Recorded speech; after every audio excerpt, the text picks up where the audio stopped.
And we're alive. Yo, if I was Charles Xavier, I'd have had to have a talk with my man. Like, come on, yo, let me holler at you. Yo, these are teens. Yeah. You a grown ass, hairy ass man. Talking to them like that. I know you're short, but you ain't gotta be so short. Yo, like God, man, shave your arms. The fuck? Walking around here. Walking around here smell like farm hay every day. Look out of here, nigga. Yo, that's wild. Smell like farm hay and zoo dirt. Not zoo dirt. We ain't with that shit. We ain't with that. And then on top of that, you got nerve to be surly. What up, Biddy? What's up, Biddy? Surly and burly. Surly and burly. For no reason. For no reason, yo. These kids ain't, listen, I get it. Kids can be annoying. But the way you talking to them right now, nah, right. B, you the problem. Then you threaten them with knives and shit. Like, what the fuck? Yo, every time you turned around in that first run, all new, all different X-Men, this nigga was popping his claws at his teammates. The whole time. You know what I'm saying? Like, what the fuck? He was an ass, yo. Wolverine was an ass, yo. He was an ass. The crazy thing is, as I've gotten older and learned more about the world, Honey Badger would have been a much better descriptive name. Yeah. But nobody probably knew what a honey badger was. And if you put honey in his name, it would have been terrible. Yeah, no, that wouldn't work. It wouldn't work. Oh, but, how many people didn't know what a Wolverine? Yo, one of my homeboys thought that it was Wolf. Yeah. I think that kind of helped though. Like, the lack of knowledge of what a Wolverine actually is probably helped in that case because it was already at worst it was a neutral sounding name. True, it wasn't Honey Badger. Doesn't sound like the most menacing name until you find out what the fuck they are, and how they behave. Listen, for years I didn't know what a badger was. I knew of a badger, but I didn't know what they were. And then probably in my mid-20s, I saw some PBS shit about the honey badgers. I went, what? What? This motherfucker is crazy. Baby violating. The last thing you want to do is run into a honey badger. Yo, no. Honey badger don't care. Honey badger don't give a shit. Don't give a shit, yo. Like, yo, the mere fact that this thing will go into a beehive. Say, fuck your stingers, nigga. Yeah, give no fucks. Give no fucks about the stingers. Yo, he's an equal opportunity offender because he'll fuck with the bees to get their shit. Then he'll fuck with a bear or fucking a leopard. You don't give a fuck. I don't care, nigga. I saw this one video where it was a giant it was a cobra or some shit, or some sort of big ass poisonous snake, and they had killed something, and it was about to fuck with it, to eat it. Badger came out of the bushes like, nah, bitch, it's mine. And he fought that motherfucking snake off and then dragged that shit. He dragged that shit into the bushes, and the snake didn't go in there. And with good reason. First of all, the only thing worse than a honey badger on your ass out in the field is in an enclosed environment. You getting disemboweled in that motherfucker. Yo, you getting disemboweled in that motherfucker. Like, nah, nigga. Yo, honey badger don't give a shit. No, honey badger does not care. And somebody, I follow this dude on TikTok, and he does like wild animal facts and shit. And he was like, initially, people thought, what up, GA? What up, GA? He was like, initially, people thought that the honey badger was impervious to the bee stings. Yes. No. Yeah. No. They feel the bee stings. They just don't care. They don't give a fuck. Yeah, you're singing, man. Yo, nigga, it remind me of my man Bryson, yo. So Bryson got into many a fight. And it's not Bryson can fight, but it's not that he never got hit. He did. He ain't give a fuck. like, yo, he ain't give a fuck. Now, see, this particular incident, I wasn't there for. I'm getting the reports from niggas that was there and involved. They go across to the east side to go to some fucking party. You know how niggas do. They in the house. It's somebody's girl or somebody, the neighborhood girl that somebody in the neighborhood like. They dancing, being freaky, doing all this stuff with her. Nigga take offense. Then they realize these niggas ain't even from around here. Nice. So Bryson was there with probably about 5 or 6 other niggas, right? One of them niggas left out there. One nigga brings 2 niggas and 3 niggas. 2 niggas and 4 niggas. Okay. Niggas ass. Yo, so one of the niggas walked up out of there. He passed away a few years ago. But he walked up with his nose broke, right?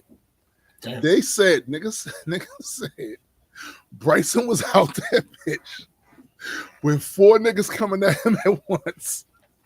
He's boop, boop, boop, boop, boop, boop, putting hands on niggas. And when he putting hands on one guy, somebody actually catches him. Bop. You might as well have been throwing jelly beans at him. They said this nigga was eating them. She's like, fuck, boop, boop, boop, boop. Yo. That's Bryson, yo. Bryson was a human honey badger. Yo, he's a human honey badger, yo. But the thing is, unlike the honey badger has an attitude. Yeah. Bryson was a happy warrior. And I very rarely see that type. I see niggas get all, nope. I've never, the only time I saw Bryson get like mad is when his girl's stepdad blackened her eye. That is the only time I saw him mad in the fight, right? When he went down there to put hands on this nigga, right? That's the only time, yo. Other than that, like yo, when the Jamaican dudes jumped out of a cab on him in front of Cofields, yo. Bryson grabbed one nigga and snatch punched him to hell. The other nigga tried to come out. And I don't know why he didn't go out the other door, but he tried to come out. Bryson kicked this nigga into him, stuffed the niggas back into the cab. Come on, yo. Yo, Bryson was that was my guy, yo. That was my guy. And to see what eventually happened to him was kind of fucked up. You know, he started having mental health problems or whatever, right? It happened, later. Happened later. I think it happened when he lived up New York for a little while. He worked in New York for a little while. He went to jail up New York. And he wasn't the same after that. He wasn't the same. And there was an attempted suicide down Drew Hill Park, and it was ass. And then the last time I saw him, he had 2, I guess you would call them not nurses, but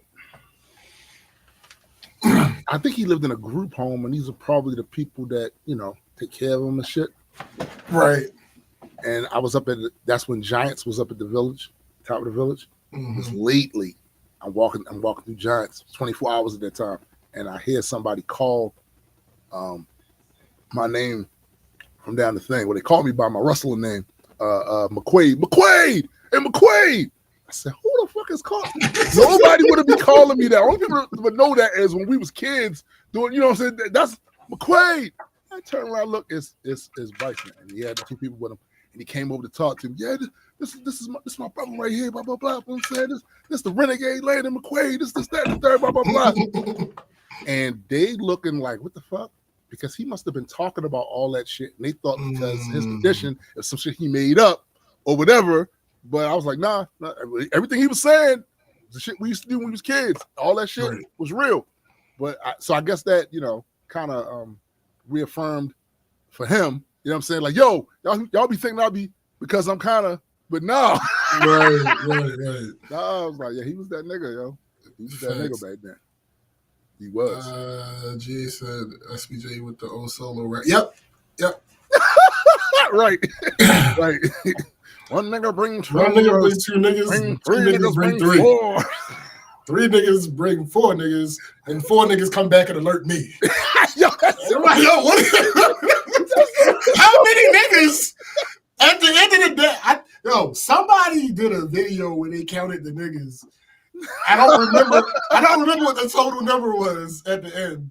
Yo, but it was a lot of niggas, yo. It was a lot of niggas. It was like one nigga bring two niggas bring three niggas bring four niggas come back and alert me.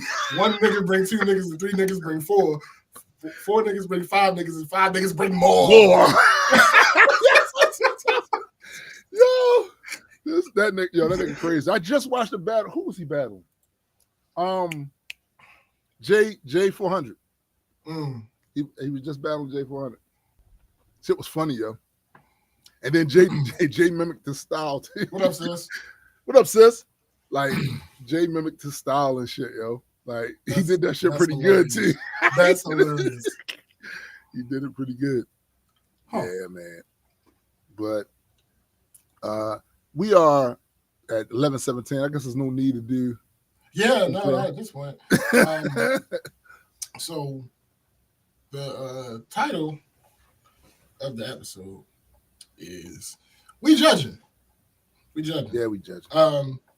Now, there's not a specific topic. What happened was, I mean, so on top of being busy and preoccupied. Oh shit, GA said think nice thoughts about me unboxing again.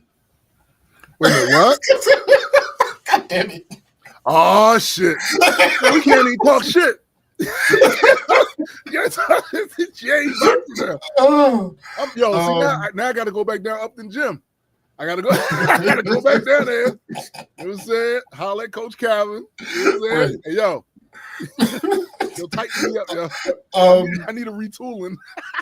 So, but also somebody who listens to the show, I think with some type of consistency, not on the live, but they catch the replay. Right. Was like, hey, how come y'all? I really like when y'all do the am I the asshole thing. So,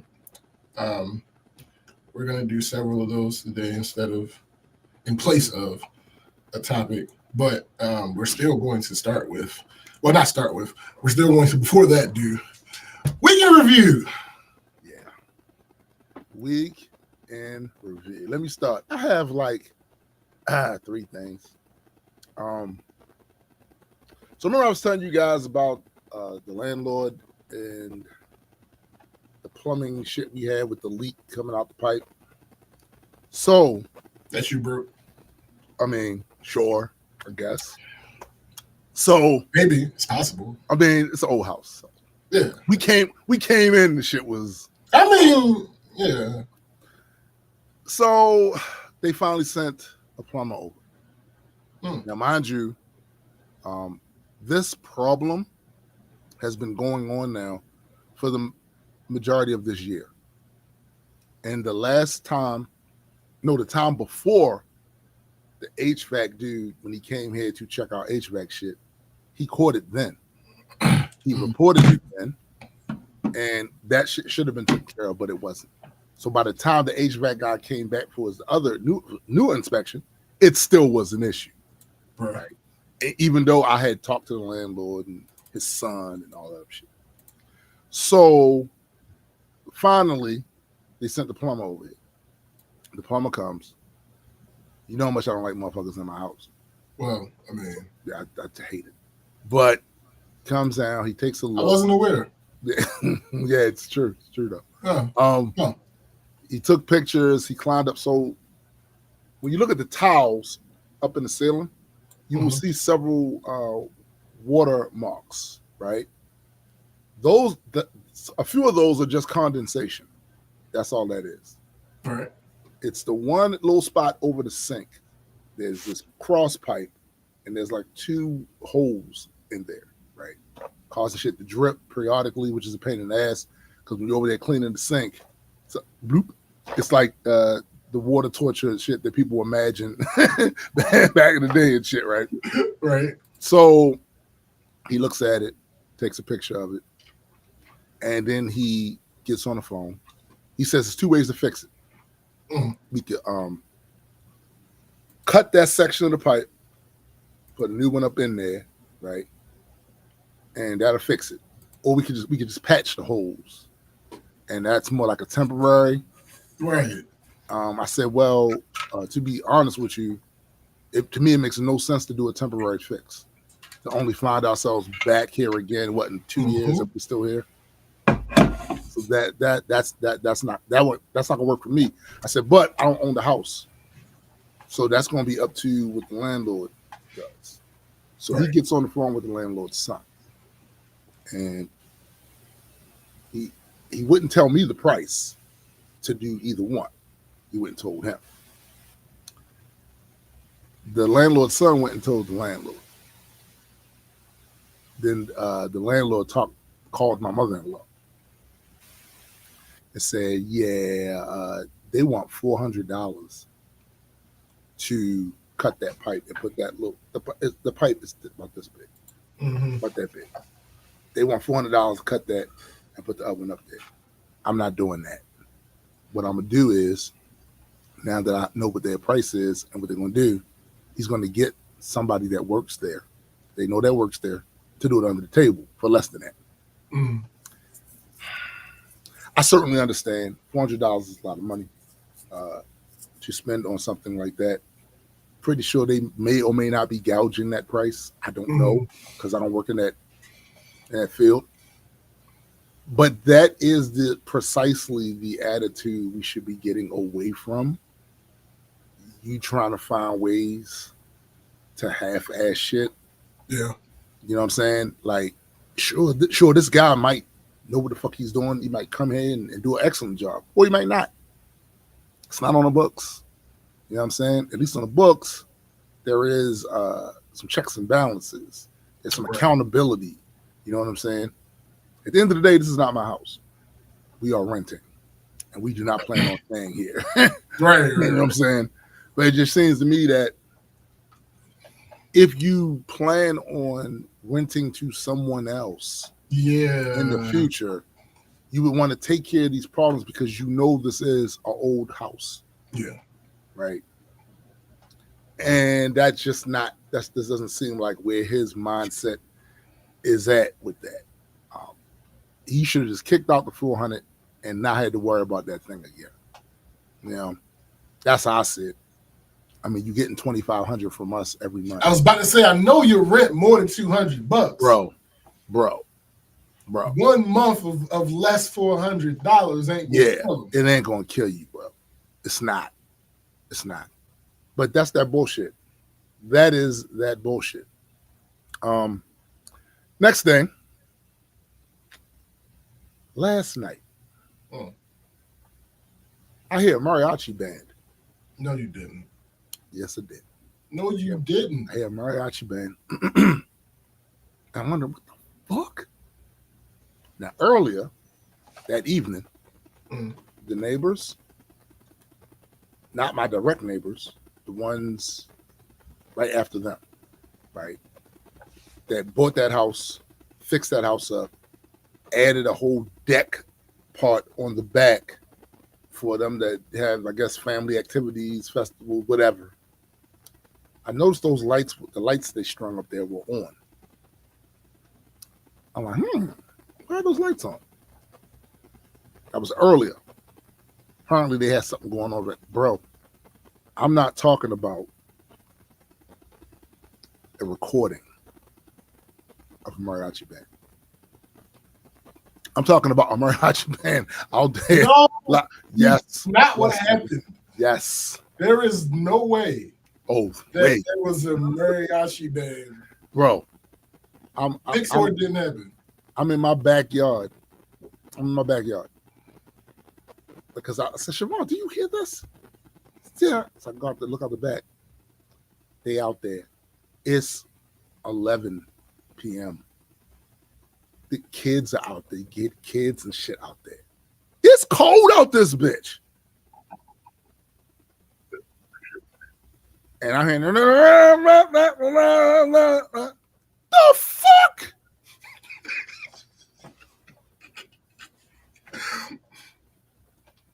What are we doing? I get it. Do you? You know how my backyard is, right outside of just outside of the woods. Right. Well, theirs, because their house is set back further than ours, that area is in the woods. That part right there, that back part with that deck they built and all that shit, it is in the woods. Okay. And I think when you're surrounded by trees, sometimes you start to think, hey, isolation. Nigga, no, it's a whole block. This is a whole block. Yes, I know the house is unattached. It's not a row, but this is a whole block. Yeah. And we gonna hear horns being played loudly in the crisp air of the fall at night through the walls. Still don't believe you. Bro, listen. I'm gonna get Siobhan to sign an affidavit. I'm gonna get it notarized. Like, yeah, this the fuck. And they was out that motherfucker till probably, I want to say maybe 1:15, 1:30, some shit. Nigga. I should have known. You know why? Because the moment they moved up in that motherfucker, they put a big old American flag out there. Y'all extra. Y'all extra as shit. Yikes. You live here. You live here. Who you trying to signify that? Well, this is America. We know. That's hilarious. You live here. Yo. I should have known you was going to be extra. You are terrible. Listen, maybe I am. Okay. Maybe I am. I might accept that. But you know, one thing I'm not? A terrible neighbor. Oh. I'm still right. Listen, that's the one thing I'm not is a terrible neighbor. And to be clear, let's get this out the way. I don't like these motherfuckers around here. Right. But I get that from my mom. My mom ain't fuck with the neighborhood like that. She didn't. Mom ain't fuck with the neighborhood. If I see you, it's like, hey, how you doing? But I'm not holding no conversations with you about shit, and telling you about personal business, and going over your house, and you coming about. No. Keep your distance. Keep your distance. But that said, what you don't find me doing is being a neighborhood nuisance with a bunch of noise, a bunch of bullshit. No. I like loud music.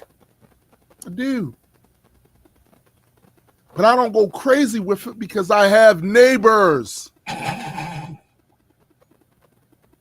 what the fuck? You mean to tell me that the former street urchin has to tell you motherfuckers how to act in the neighborhood? The guy that was busting people's windows out, stealing cars, and ripping up people's fences and shit. He was a kid. I gotta tell you how to act. Apparently, Cindy's here, but for some reason, her chat isn't showing up. Really? I don't know. Oh, you know what? You know what it probably is, right? You blocked her? No, you're stupid. Sometimes I noticed this because when I went on Temple of Bar's channel the other night, the default is not all of the comments. It's the top. Oh, top chat. Yeah. All right. Yeah. That's probably what it is. Live chat. All right, yo, that's crazy. We probably been pushing people's chats for since we've been back on OBS. Right, hold up. All right.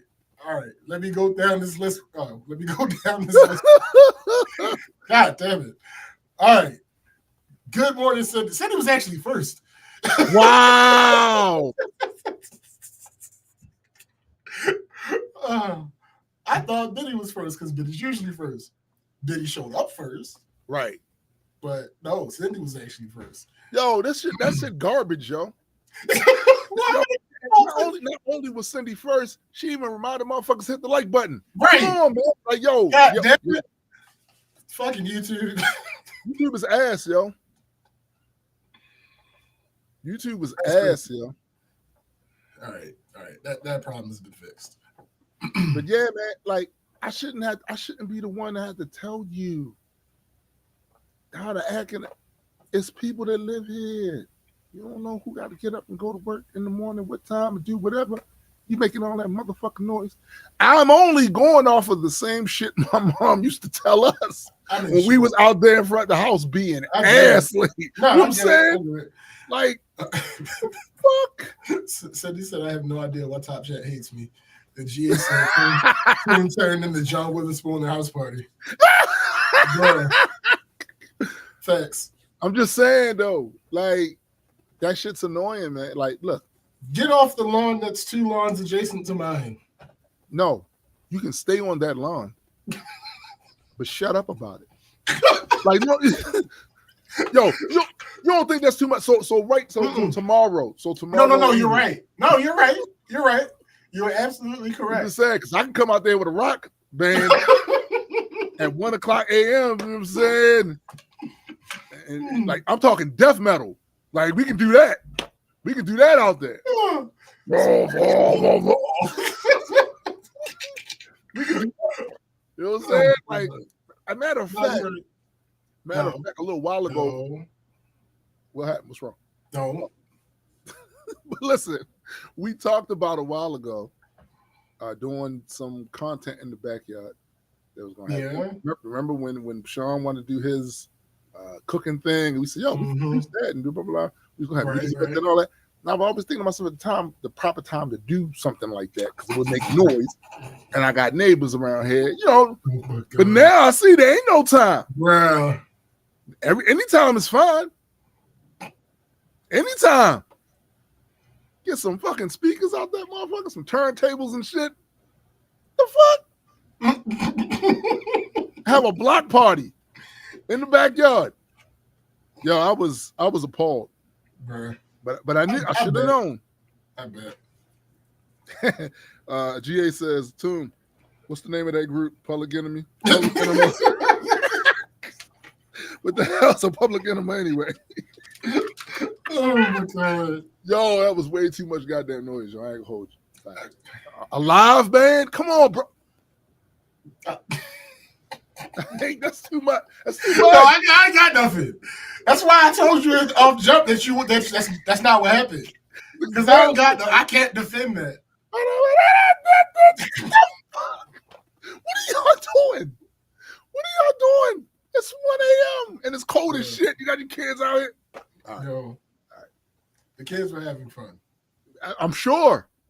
They was getting down. They was getting it in. They was getting it in. And lastly, this morning, my mother-in-law left to go to Tanzania. Her and her cousin Pat, and I think one of our other friends. What's funny is, what I didn't bother to do, because it didn't cross my mind, and I don't know why it didn't cross my mind, was ask how long she was going to be gone. I don't even know when she's coming back. But what? It just didn't cross. There's so much shit happening. Sure. The plumber, we got now the plumber's supposed to come on Monday, and getting ready for that. And on top of that, I got a doctor's appointment on Monday, so I got to figure out. It just didn't. And she brought up the Tanzania trip like months ago because she wanted me and Yetta to go. Mm-hmm. Right. But so I don't know. I don't know when she's coming back here. And I'm fairly certain. So she's going to be staying at this compound that does have a lot of shit, a lot of technology and shit there. I think she said there's a goddamn recording studio on the goddamn grounds of the compound and all that shit. But I know I had to give her one of my cords for her to charge her her Bluetooth whatever thing. So I don't know when she's coming. I don't know when she's coming back at all. Yo, she done fucked around and gave her goodbyes and everything. She not even coming back to him. Like, I don't know when she. I figured she got to be coming back, right? Because I was the only one up at 4 o'clock to help her put the bags and shit. Because she already said her goodbyes to them. I don't think that's true. All right, watch. I don't think that's true. As a matter of fact, I know not because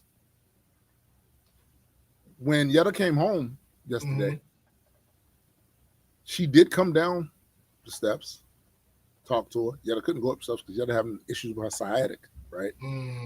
So I was there for the conversation. There wasn't a, well, I'm going to Tanzania. I guess you guys will be in Panama. It was none of that. Because she already had that conversation. Remember, she initially brought it up to you months ago. She had time to go ahead and do all the, I don't believe it's true. All right. I don't. You know what I'm saying? I don't. You gonna wake up in October like, hey. But then October next year? That's crazy. Yo, that's crazy. That's crazy. Shit. What's up? All right, my man. I'll let you later. No, he's not leaving. Oh, that's what I thought. No, he said check out some of the art I've dropped in the Discord.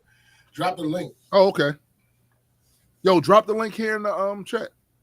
So you get more people on that shit. Yeah. Hell yeah.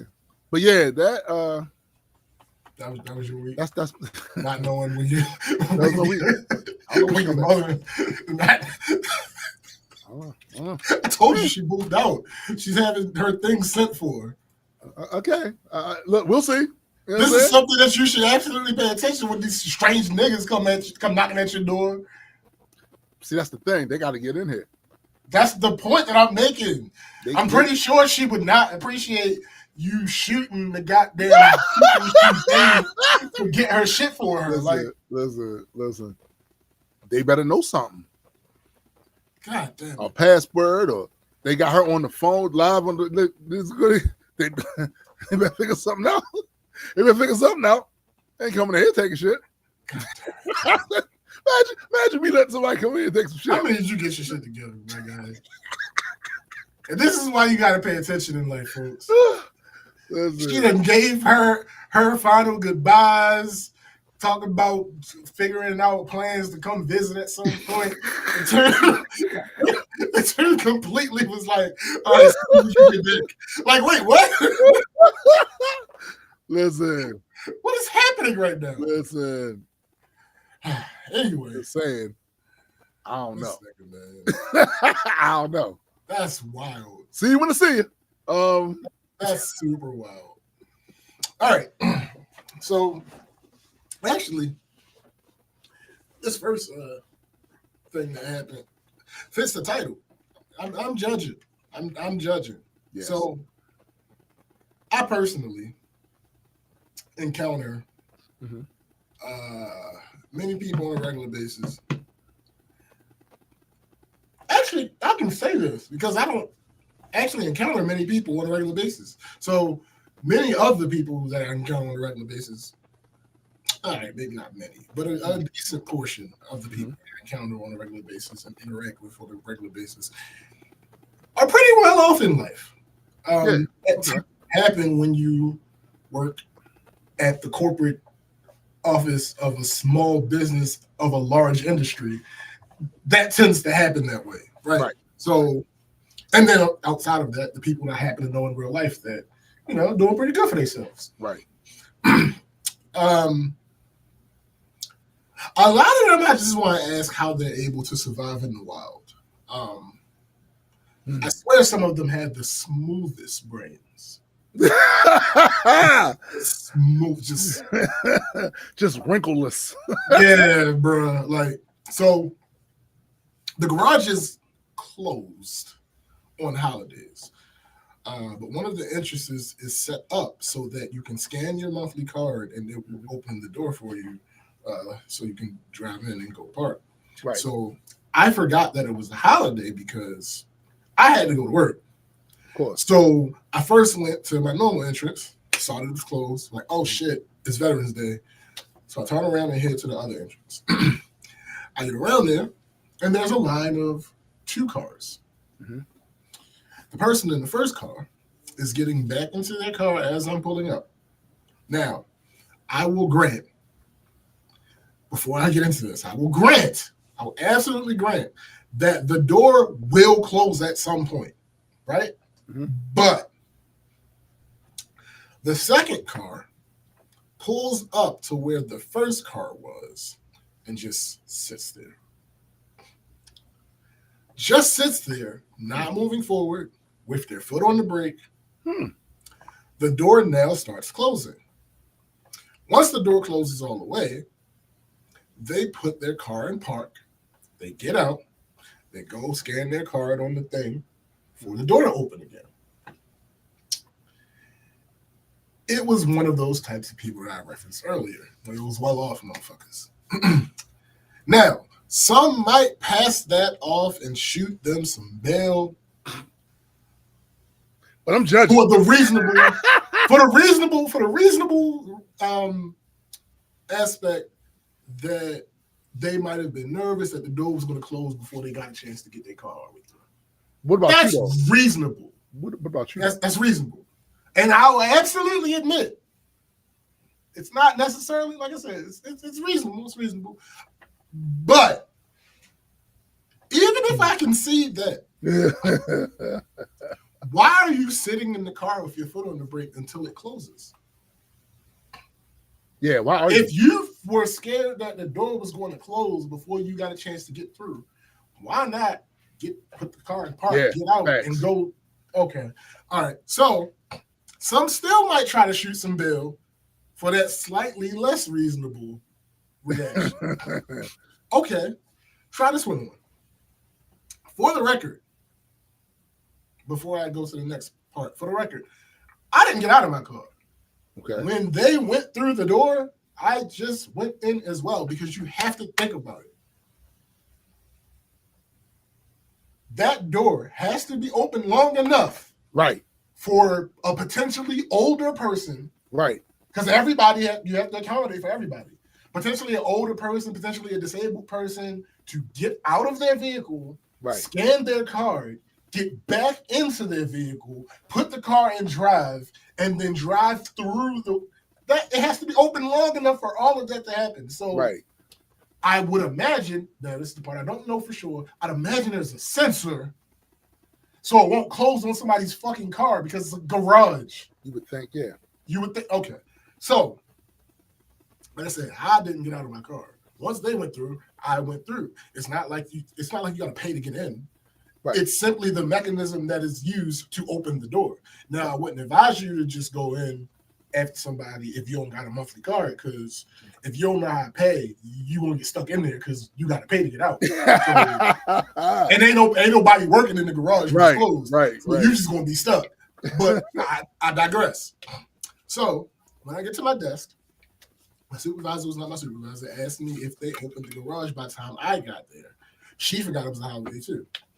After I answered her, she mentioned that one of the new people had to wait for someone to come show her how to get into the garage, which makes total sense because she's new.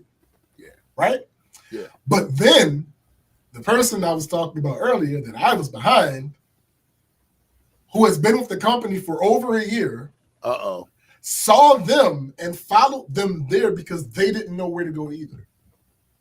Wow. Now, there are several holidays that are observed by the garage that we don't observe. Well, that we aren't closed for. Right. We simply don't get off. Right. So this happens multiple times a year. This person has worked through about a year's worth of such holidays. Right. I only say about because they may have taken a couple of them off. I don't know. And because they've been with the company for more than a year. But how do you survive in life if it's a good question. Cannot find the entrance of a garage that you come to every Every single day. day. That's crazy talk. And you've been, like I said, the new person hadn't been there long enough to have one of those holidays where our company isn't closed, but the garage is. So I can understand them not knowing how to get in otherwise. Right. And only get, sure. But you've been here over a year.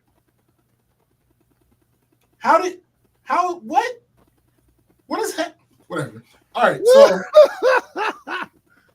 again, maybe it's me. I don't know. Next thing is Thanksgiving. What up, Jonathan? What up, Sean? Thanksgiving is coming up, right? Oh, I'm sorry. What? Nigga, I know you're hungry as ain't booing the food holiday. What? What is happening? I mean, I'm gonna eat. That's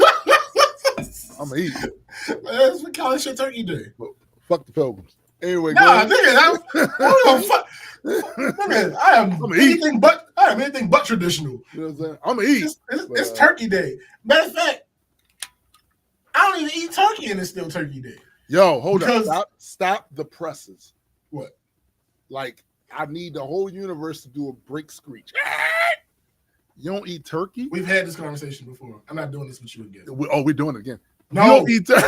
No, I don't fucking eat turkey. Turkey? Like, no. No part of turkey. No part of turkey. No, we've had this conversation on the show before. That's not the point.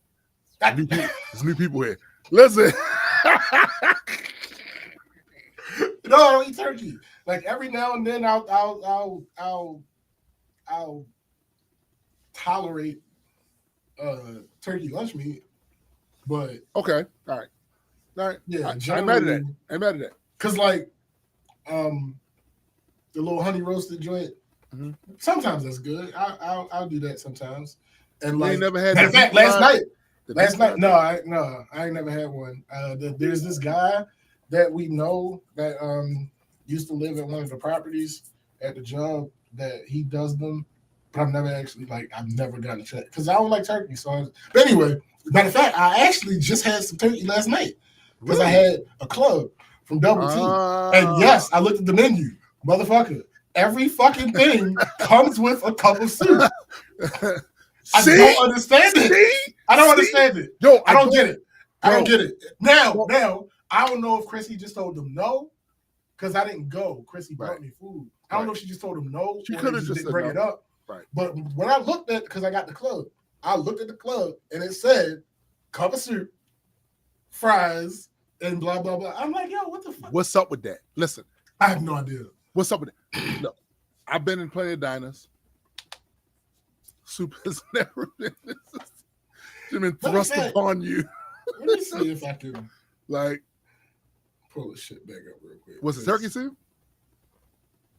I don't know. They don't even say what kind of soup. No. All right, so let me see. All right, you got your appetizers, side orders, quesadilla, hot dressed paninis, served with a cup of soup of the day, French fries, pickle, and coleslaw. Then you have the homemade soups, so obviously that's soup.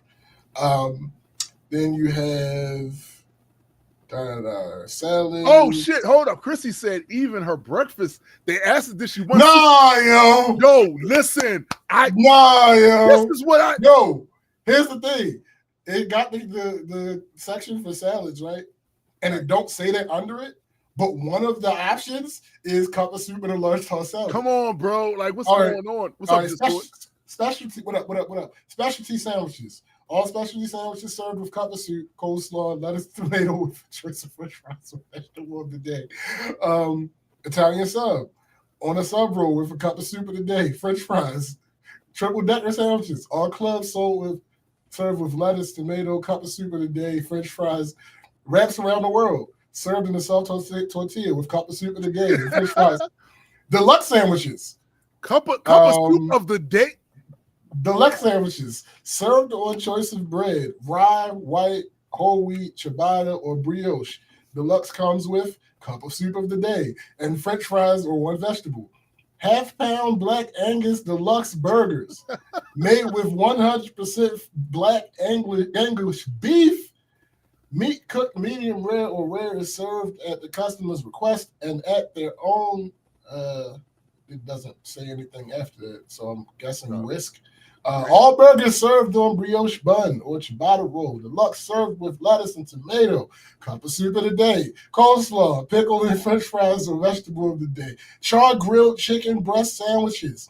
Served on your choice of brioche bun, Kaiser roll, ciabatta roll.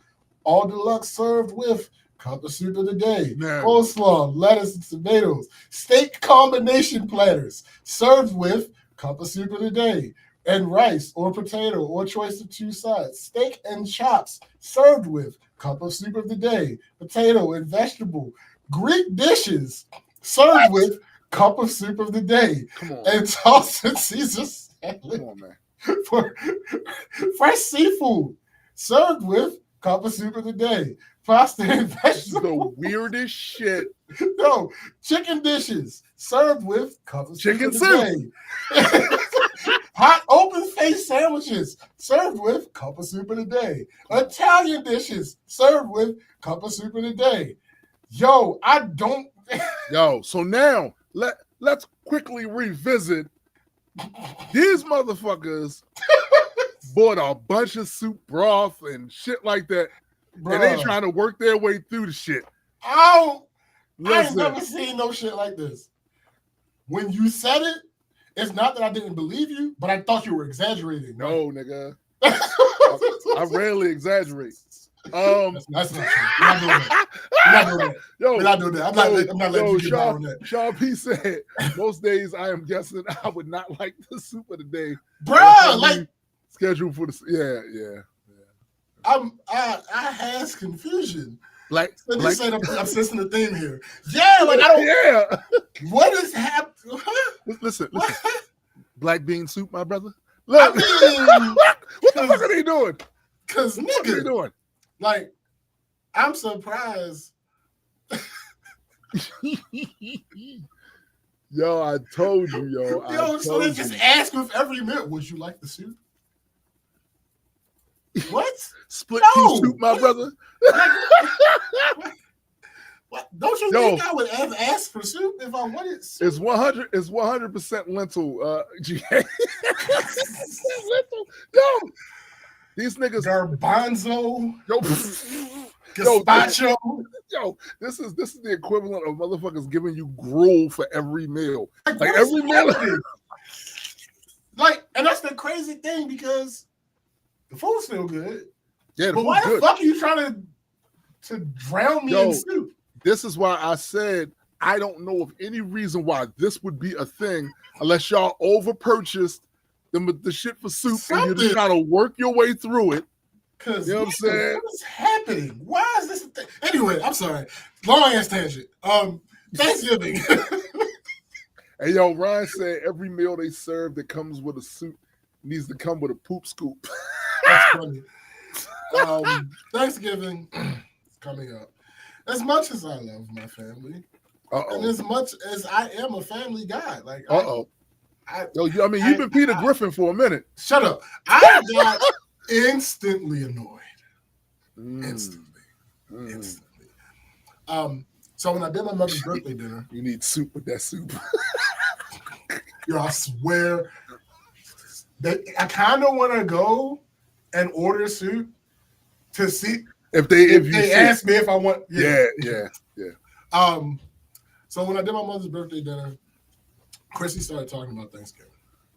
Now, effectively, some version of it was going to be happening with us, her parents, and my parents. Okay.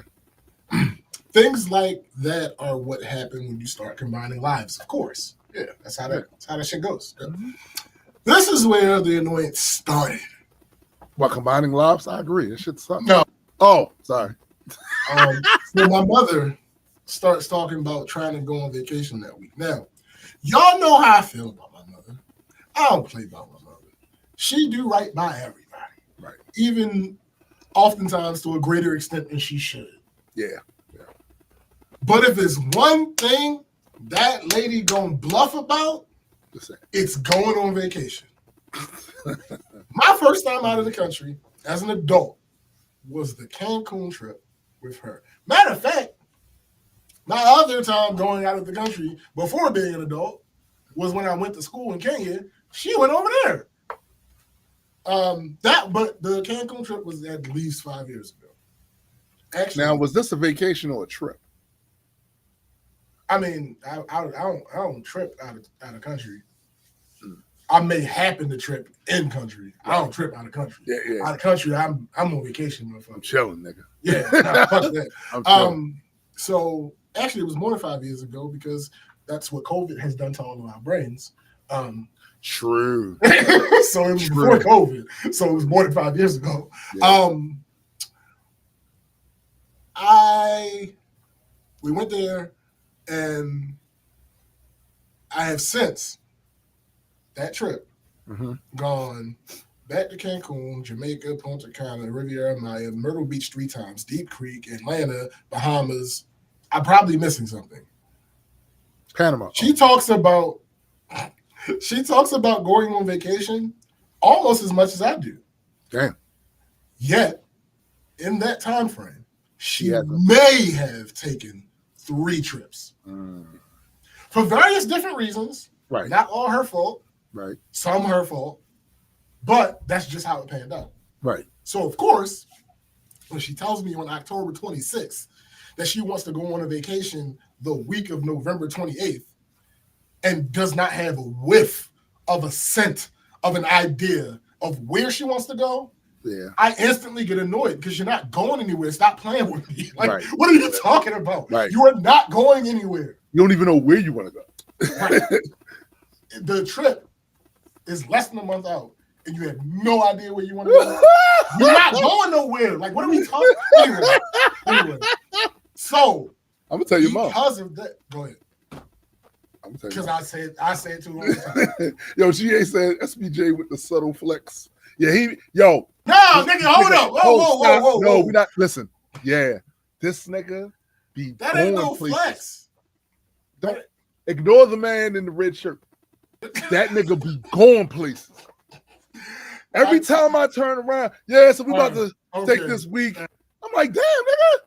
All right, nigga. Yeah. Anyway, so because of that, I was less than proactive about actually putting together the details of what Thanksgiving was going to be. When you say less than proactive, that means you ain't. Oh yeah, no, that's exactly what it is. So I told Chrissy, like, whatever you want to do, that's what we want to do. At that point, it was going to either be her parents coming here or us going to her parents. Right. At that point. Right. Y'all know how I am with planning. As lazy as I am and as much as I procrastinate on other things, when it's a plan that needs to be done, I refuse to plan certain things at the last minute. That's just not, right. Especially things with several moving parts. It just don't work. There's no reason to. And you're giving yourself unnecessary anxiety. Right. Yeah. So, fast forward to Tuesday. Chrissy tells me she's going to her parents the next day, and while she's there, she's going to talk to them about Thanksgiving. Cool. That night, my aunt texts me about Thanksgiving. This is where I reached peak levels of annoyance. Peak levels. Now, y'all know I don't take a bunch, and I have very strong and well-defined boundaries. There's a very short list of people who have wiggle room in most of those boundaries. One of the people on that list, absolutely, is my aunt. Not because she's my aunt, because several of my uncles are not. They don't get that. They don't get that. No. It's because of the relationship we cultivated throughout my life. I love her to death, but she got her wiggle on Wednesday. She told me Tuesday night that Turkey Day was at my cousin's house and asked me what I was bringing. I didn't respond until Wednesday because there was a lot of shit going on. You should have been like myself. My appetite. Shut up. Because there was a lot. No, like the worst, not worse, because I don't have a problem doing it, but colloquially, the worst thing that ever happened for holidays was them finding out I knew how to cook. Because my family cooks. Like, my family cooks. So once they, because like it was like the first time or two, they were like, but then they found that I could cook. Yeah. You gotta keep certain skills to yourself, my guy, because listen, they recognize that you can do. Yo, here's a lot of shit. Here's my rebuttal to that. I just tell them no. See, the thing about telling them no, right? I'm sure you have a great way of saying no. I don't. 2 letters. No sounds harsh from me. Yeah. It does. It sounds harsh. I mean, so why you acting funny? I'm not acting funny. I just said no. No, listen. All I said was no. I said, listen. Why you acting funny? Why you acting funny? I don't know. I don't know. Maybe it's this laborious request that you placed upon me. I don't, because we're not. Anyway, he's like, could you bring the turkey? Right, like what? I don't even eat turkey. How do yo? Side note, I used to go through that at the cookouts. Whenever my mother would have a cookout, I would be on the grill, and people would be like, "You want to make turkey burgers?" No. Why can't you make turkey burgers? I don't know how to cook turkey. That's not even like I legitimately don't know how to cook turkey burgers because I don't eat them. So I have no idea what. Like, I don't. What you mean? It's the same. First of all, turkey and beef are not the same thing. So that's not how that works. Nigga, I have cooked turkey burgers. I'm sure. Literally the same process. It cannot be. It is. I'm not talking about the mechanics, too. Obviously, the mechanics in this thing. I'm not talking about the mechanics. I'm talking about everything else. Anyway, so I digress. I hit her back, my aunt, and told her I wouldn't be able to make it because me and Chrissy were hosting our parents. Now, this wasn't 100% confirmed that we were actually hosting, but like I said, it was either going to be us hosting or going to her parents. Right. Now, tell me if I overreacted to what happened next. Actually, overreacted isn't the right word because I actually didn't react at all. I just left her on red because, again, she's on the short list. She texts back, your mom says she's coming here. So, am I tripping or is she calling me a liar? Oh, because I'm giving harsh. her the benefit of the doubt. That's harsh. But that's based on the relationship and not on the evidence. I don't believe the evidence. The evidence is saying, nigga, I don't believe you. Listen. Because I just told you that I can't do what you want me to do because I'm doing something with someone else. And your response was that someone else said that they were doing the thing that you wanted me to do. So you calling one of us a liar. Listen. I'm about to shoot your aunt some bail. Okay. That's your aunt? Absolutely. That's probably one of your favorite aunts. Right? And I'm going to say that's not what that is because that's one of your favorite. Because my favorite aunt is no longer here. So I'm shooting your favorite aunt some bail. Listen. So let's say my mother told you that she was definitely coming to what you invited her to, right? Mm-hmm. Spoiler alert, that's not what happened. That's absolutely not what happened. Okay. But let's say that's what happened. My mother's house is like 7 minutes away from my house. And coincidentally, wait a minute. By car or by foot? By car, nigga. and coincidentally, about 7 minutes away from Chrissy's mother's house. Interesting. So, you hadn't considered that 2 things could possibly be true? Maybe. That maybe my mother was going to visit y'all early before coming to my place for dinner? Maybe. And if that was the case, that's not something I could have done because I'm hosting. Mm-hmm. As a guest, my mother can show up to an event in progress. Mm-hmm. It's a little harder for the host to do. A little harder. So, like I said, I texted my mother and she called me. Turns out she never told my aunt she was definitely coming. What she said to my aunt was, she would see. But now that she realizes / remembers that I'm hosting, she's not going to do both. So she's coming to my house. So, like I said, I just can't think of any other reason why you would at that moment say to me that my mother was coming to what you invited me to. All right, so let's play that out. Okay. Let's take your interpretation of that to the furthest degree.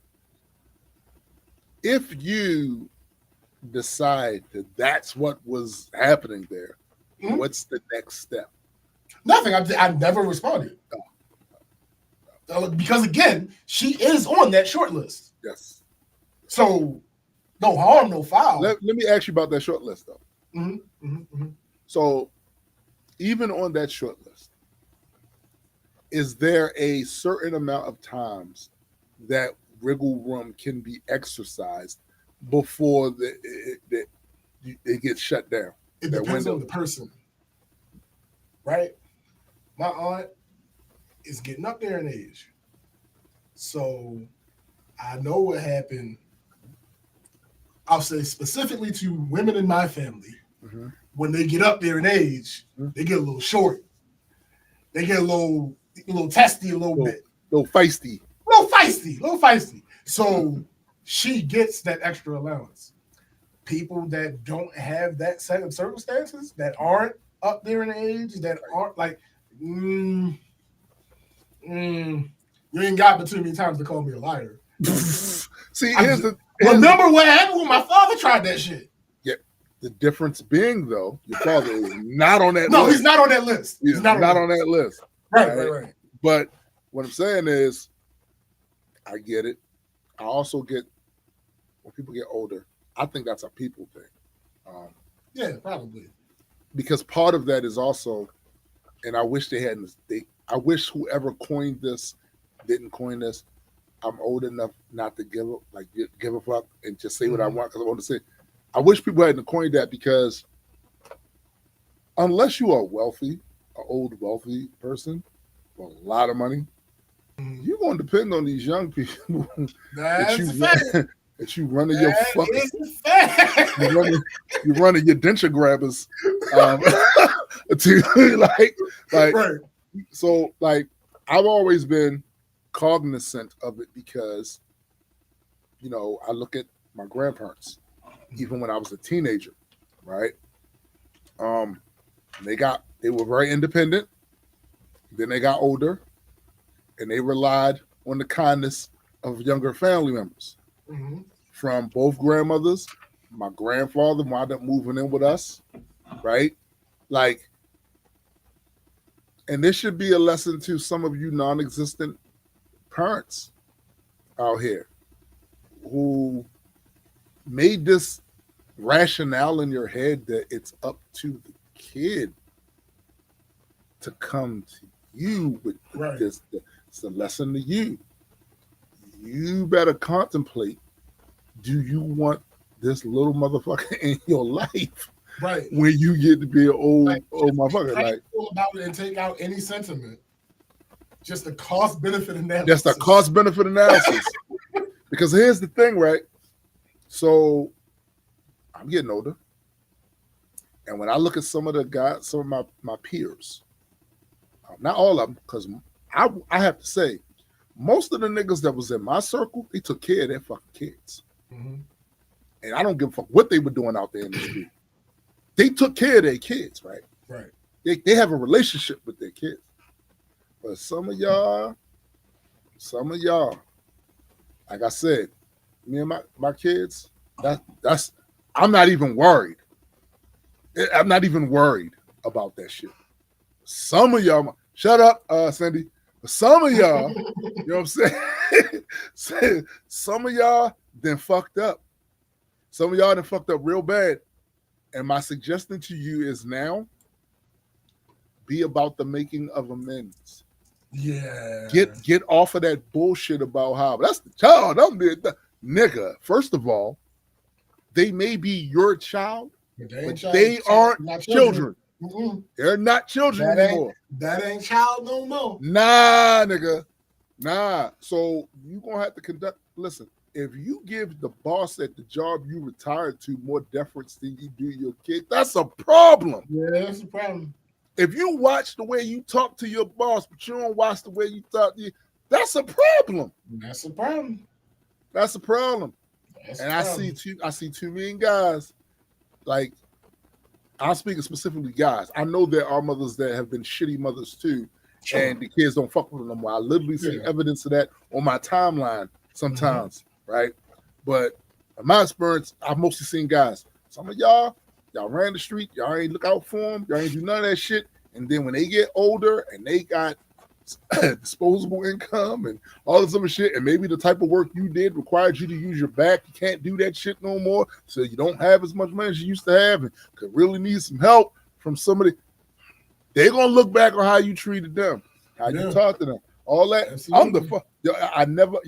I can honestly say that once my kids got a certain age, I never pulled that. Look, I'm dad, I'm father. I never pulled that shit. If I had something to say that was critical, I'm talking to you as an adult with some respect, and not that, look, little nigga, you better, nah, because you're not gonna be what you are forever. Correct. And if you push these people away where they don't want to fuck with you like that, you're gonna be in a world of hurt. A world of hurt. Yeah, real shit. That's one of the reasons I'm so happy with my mother and our relationship. My mother still treats me like I'm her child. Of course. That's never going to does not treat me like I'm a child. Yo, you know what's funny about that? So when we took my mom to lunch for dinner, right? And he was getting back in the car, I opened the car door for us. You should open the car door for your lady. I said, you was my first lady. Facts. Let me help you up in here. You're not doing that. Did you see her complain? She know what it is. Thanks. You know what it is. Thanks. You was my first lady. Fuck that. Absolutely. So yeah, like I said, nothing negative is gonna come from this from my side. Right. It's just it's there though. You yeah, like yeah. Man, come me? on now. Right. Me? Right.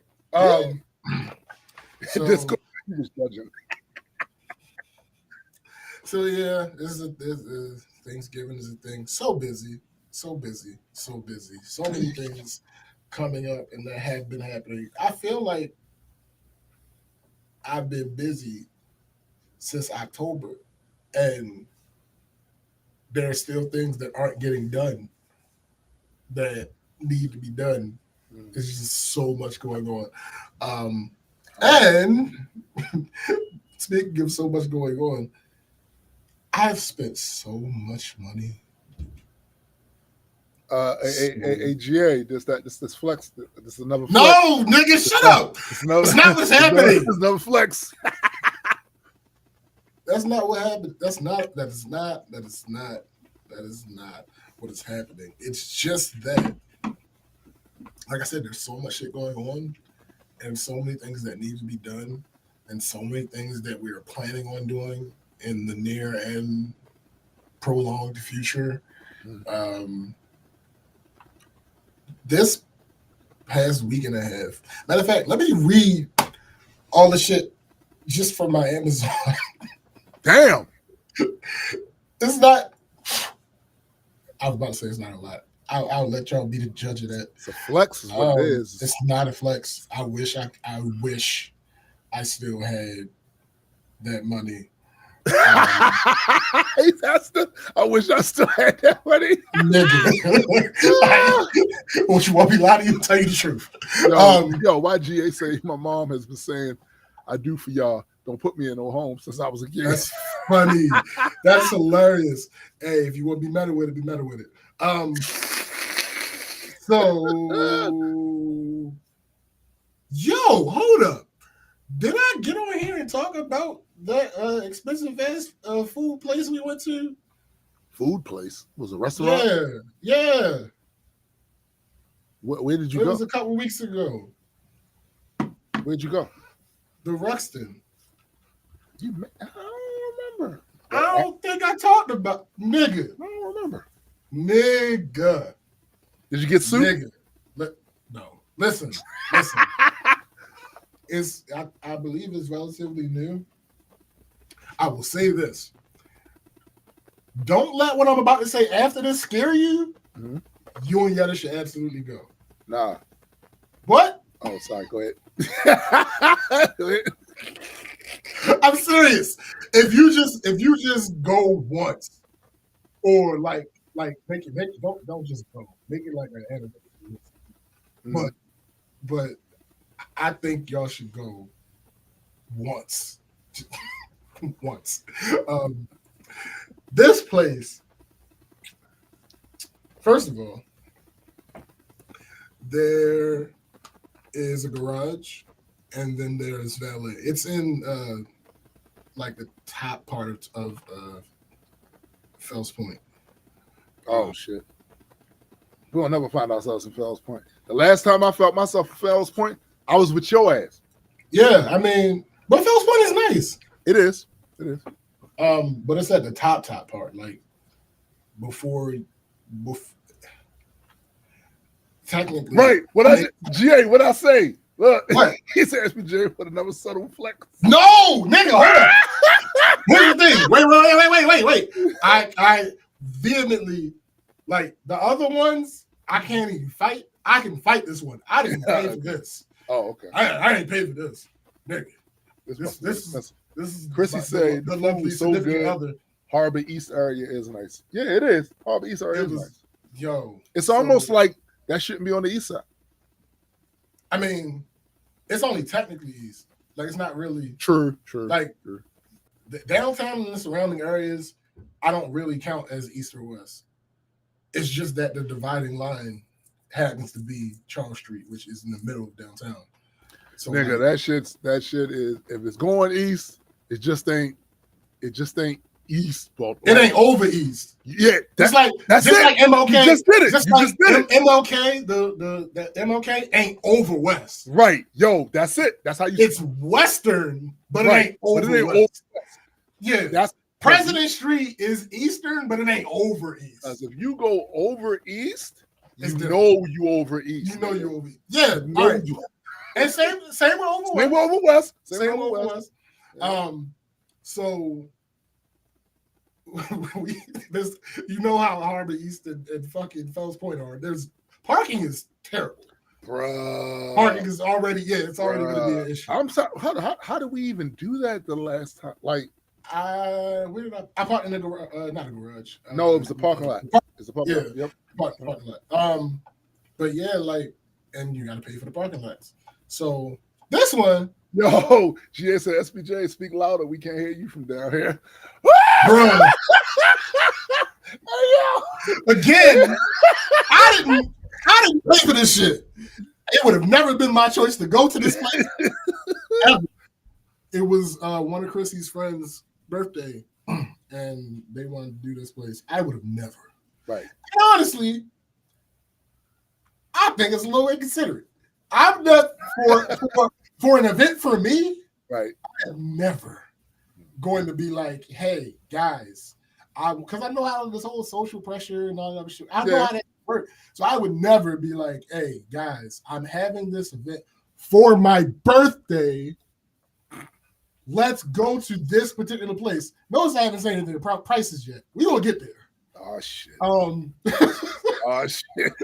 But if I looked at that menu, I would have never planned a group trip that was something on a special occasion for me. Right. Now I might say, hey, as a group, let's go to this place because now there's much less pressure on you. Right. Because it's not a thing for me. It's just a trip. And I would like other people to experience this. But who might not have experienced money. That's what I'm saying. But it is what it is. So it is a steakhouse. And a steakhouse? Yeah. It's a steakhouse. At least that, I mean, it's in the name. It's the Ruxton Steakhouse. So like I said, parking is always an issue in those areas, but I feel like the valet was relatively cheap. The valet was only $15. Now I don't know how much the garage cost. We was going to go in there. I was 80 right. hours. I don't know. I have to imagine that the garage itself is not going to be cheaper than the $15. And you go in the garage and you instantly know this is not a place that you should be going all the time. Nigga. Just by the cars to sit in. It's like, nigga. Because I'm like, all right. Because we drove by the valet part and we found the garage. And she was like, it don't say how much. Here's the thing. And this is what I told Marcus, because I was telling Marcus about it. Because I had a question. I'm going to get to the question when I talk about this menu. But he asked a question in response to my question. And I said, you know what they say. If you got to ask, you can't afford it. I was thinking the same thing. The reason why they don't show you is because if you come in here, this shouldn't be an issue. Right. So we couldn't find the price. And she was like, how are we going to find out? I said, go in. And she was like, well, then we had to. I said, right. So let's just go to the valet. Now I paid for the valet because $15. Yeah, I got $15. Did your part? Did your part? No, I didn't, nigga. I did not do my part. No, we're not doing that. I paid the valet, which was $15. I did that, but I did not. That's like half your meal. Not nigga. That was almost half my drink. But so we go in there. Real nice. The big thing about it for me, because we've talked about this on here before, as much as I hate people, I love seeing black people enjoying themselves. Yeah. It was a bunch of black people in there enjoying themselves. I was like, this is dope. This is amazing. And then we sat down and I saw that menu. Now, hold up. The cheapest thing on there was the soup. Actually, is there soup on here? Yeah, there's soup on here. Yeah, Ron said bro had that bison meat. Listen, hey, the soup probably is the cheapest thing on here. Funny enough. So let me just go through this menu because it's only 2 pages. So appetizers: tenderloin steak tartare, $22. What? And that's an appetizer. That's the appetizer. Jeez. Okay. Bluefin tuna tartare, $26. Crudo tasting, 19. Potato gnocchi, 16. Wagyu beef sliders, 18. They were fucking amazing. Yo, they price gouging. I won't hear anything. No, nigga, listen. I would have said that had I not tasted them. I mean, I'm sure they're delicious, but nigga.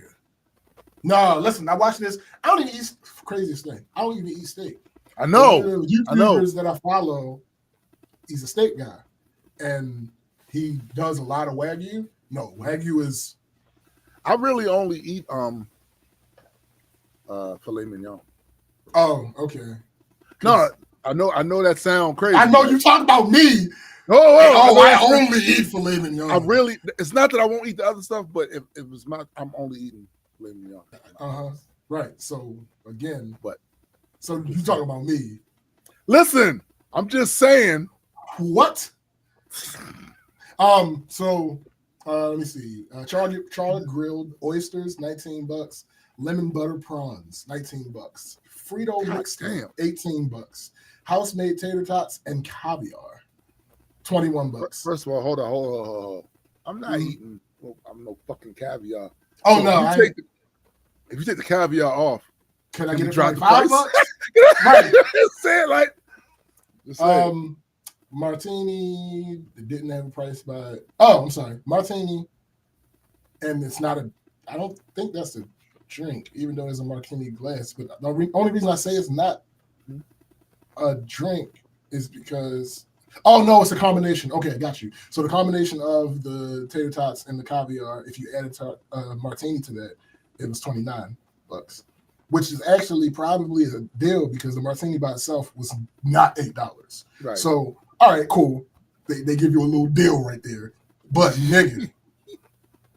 But Look, G.A. Yo, with the steak flex, I thought you was right, Look, nigga. G.A. Look, I only eat filet man. mignon. Listen. A man I gotta only eat filet mignon. A man gotta have something. Like, I mean, I guess. Yeah. But anyway, all right. So then you move to the section called chilled seafood, and my question is about to come up. Okay. And I've never asked the waiter because, again, if you gotta ask, you can't. So I never asked the waiter. But anyway, so chilled seafood, oysters on the half shell, half dozen 22, dozen 44. Colossal shrimp cocktail. Now, this was my question. It says U4 prawn and cocktail sauce.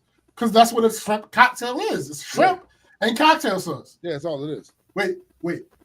It says $9, and then there's an EA next to it.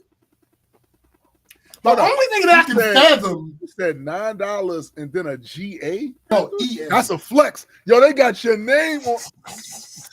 The only thing I can fathom that meant was each. So so hold on. Right. Hold stop. You can't just roll over. So that's the only thing I can fathom that meant. He's a shrimp. Each shrimp was $9. They are. That's bugging. The only thing I can imagine that mean. I could be wrong. However, they're bugging. It says 9 EA. That's each. Nothing else that's on each, this menu. That's each says everywhere. EA next to it. Yo, that's each. The only other each thing everywhere. The only other thing on this menu that has EA next to it is also shrimp. So yeah. Yo, EA is the only other place that EA isn't each is Emerson Avenue. That's it. Like so. All right, so Ruxton ceviche, $18. King crab cocktail. Okay. Half pound, $50. 4 pound, $100. Now, this is one thing that somebody that was in our party commented on. Like, why the fuck are you doing this? Like it's some type of effect. Are you trying to like fool people? Because you know how certain things, as a matter of fact, pretty much anything you purchase, right? Yeah. If they give you a price for one and a price for several, or whatever, so of one quantity and then another different quantity, there's usually some type of discount to getting more. There's usually it'll be $3 for one and it'll be $5 for two or something like that. Right. No. Several times on this menu they do that, but there's no discount. Half a pound 50, pound 100. What the fuck is the point of you telling me? What's the point of you telling me that a pound is 100? I can do basic math, my guy. What do you? Yo, they'll say EA equals eat aristocrat. So, all right. So that's the king crab cocktail. Then it has. That's crazy. Hold on, yo, 50. You realize if you went to Phillips Seafood, that wouldn't be the cost. Correct. That's crazy. Wait. But wait. There's more. There's more? So, they have Plateau de Mer, which is served with cocktail sauce, champagne, mignonette. Anything that has dare on there, like house-made Scotch bonnet and hot sauce. So, the petite is 4 oysters, 2 colossal shrimp. Out of my face with that. Wait. The petite is 4 oysters, 2 colossal shrimp cocktail, salmon crudo, marinated mussels, and king crab. And that's $68. Hold up. That's the petite. You was eating salmon crudo? No, I did not get that. That was the petite. That was $68. The grand is 8 oysters. Excuse me, sir. That's grand. Shut up. There's no E. There's 8 oysters, 4 shrimp, the salmon, the king crab, the mussels, and a half of a Maine lobster. That was $135. That was $135. And that's only half of a Maine lobster. Yes, that was $135. Then you have the Royal, which was 12 oysters. Which was everyone that ate there. They eat there on a regular basis. royal and shit. 12 oysters, 6 shrimp, bluefin tuna crudo, That's marinated mussels, king crab, whole Maine lobster. That was $235. what? $235. But wait, no, nigga, wait. Yo, how is this not a flex? What? Because for 2 reasons. 1, I didn't pay for it, and 2, I may never go here again. Oh, you going there again? I want to. I don't want the result. Like, I don't want to spend the money that it would cost to go there again. But I would like to experience it again. You're going. You gotta roll there the was R. No E. Listen. You're going there again. The reason I'm saying I'm putting this out there because we get in the bag. Oh, well, nigga, listen. If the money isn't an issue, if the money's not an issue, then we up in there. Absolutely. Because Nick, anyway, so soups and salad, I told you the soups were the cheapest thing. So 12, 14, 15. There's a $22 soup. No, salad. There's a $22 salad. Oh, about to say. 15, 16. So let's get to the get to. Butcher's cuts. Because again, remember, this is a steakhouse. Right. Butcher's cuts. For prime steaks, you have the 6-ounce filet, 46. The 10-ounce filet, 68. Nah. The 14-ounce strip was 72. The 16-ounce Delmonico, 78. And the 8-ounce rib cap, 76. Right? Okay. Dry aged. The 12-ounce bison ribeye. Bison. Dry There it is. Somebody mentioned that. Earlier. Right. I think Ryan said it. I think it was Ryan. Yeah. No, you're right, GA. GA said it costs less to pull it out of the ocean yourself. That's facts. Yeah, that's a fact. Dry age. So this is the dry age menu. 12-ounce bison ribeye, 74. 22-ounce dry age cowboy, 89. 34-ounce bone-in. I can't even pronounce this word. 192. What? Yo, they are bugging. 32-ounce porterhouse, 153. Now it's time for the Wagyu. Better wag your ass on about it. The 6-ounce strip. All right, before I say this price, y'all know what 6 ounces is? Yes. 6 ounces is not even a cup. Yo, listen, because the filet mignon I would get like 6 ounce, something like that. So it's not a lot of meat. Okay. 6-ounce strip, Wagyu, $86. 12-ounce ribeye, $110. 6-ounce filet. This is what Tune would have got. $165. Yo. 36-ounce tomahawk, $220. They are ribeye. The ribeye priced per ounce. Per ounce, 36. With a 3-ounce minimum. Yo. So you're spending 108 off for rate for the rib off. 108 off rib. All right. Crazy. Okay. Then they have a Wagyu tasting, which is 3 ounces of all 4 of the cuts. $315. That's not even a Wagyu. That's a FU. What are you talking about? Then you have the accoutrements. The accoutrements, yo. Is that what we doing now? Is this what it's saying? Nigga, I'm only reading the menu. Then you have the accoutrements.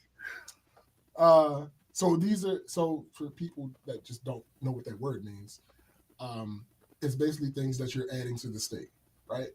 So still, GA said the steak better be diamond encrusted, cause fuck out of here with bruh, listen. So the accoutrements. So to add a blue cheese herb crust, these actually aren't that bad. The accoutrements, most of them. To add a blue cheese herb crust is $8. That's bad. No. For what it is, it's bad. I'm just talking about this. I can go down to the thing, nigga. But you can't.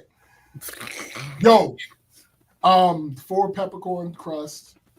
So 4 different types of peppercorns. I don't want that at $6. Nah, me neither. $6. Garlic horseradish crust $6. King crab 22. King crab Oscar 26. Shrimp scampi 9 EA. Yo, So- you know what's crazy about that? If you take your monkey ass to Cheesecake Factory and get the fucking shrimp scampi, you get a nice amount of little shrimp up in that. It probably motherfucker. costs $9. And it probably costs total $9. Right. And it's good as a motherfucker. I'm sure. All right. Truffle butter 12. Nah, we ain't doing no truffle butter. Maine lobster tail 29. Sauces. All the sauces are $4, so there's no reason for me to go through them. But yeah. All right. From the land is the next category. Chicken Wellington, $29. What you mean beef Wellington? No, nigga, it's chicken. $29. Interestingly enough, they don't sell a beef Wellington. Yeah, that's weird. That's interesting. Rack of lamb. How much is that? It comes with carrot puree, roasted beets, and salsa verde. Nah, $58. You can keep that. Chili rubbed Iberico pork chop. You can keep that too. No, that shit was amazing. $62. Oh, you don't eat pork, right? Yeah. Yeah, I forgot. Okay, no, fair enough. That was $62.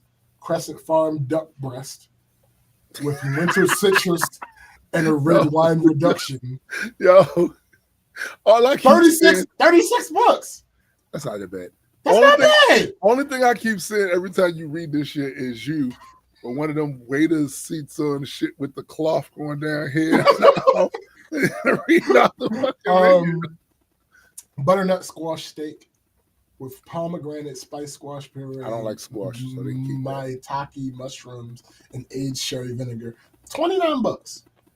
That's not terrible. Yeah. Keep going. From the sea, Wild Branzino. GA said, keep it a stack. If I ever eat there or anywhere like it, I'm robbing it afterwards on principle. Yo. Wild Branzino.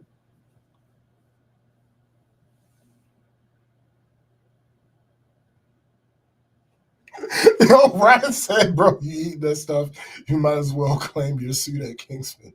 Listen, again, I did not pay for this stuff. My lovely significant other footed the bill for this one. Wild Branzino, $39. Chilean sea bass with the bok choy, mushroom, baby carrot. That was $48. The seared Jail Island salmon. I don't know what the fuck Jail Island is.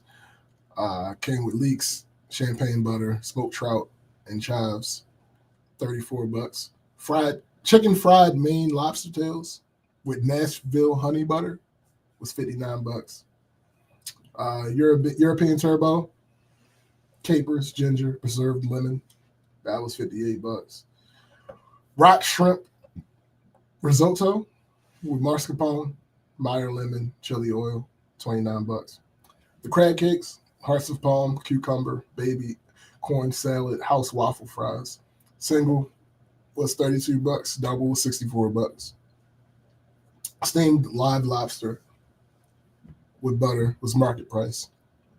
I'm actually shocked that was the only thing on the menu that was market price, because I'm used to going to places where, especially certain seafood, will be market price, and there was quite a varied selection of seafood on here, and that's the only thing that was market price.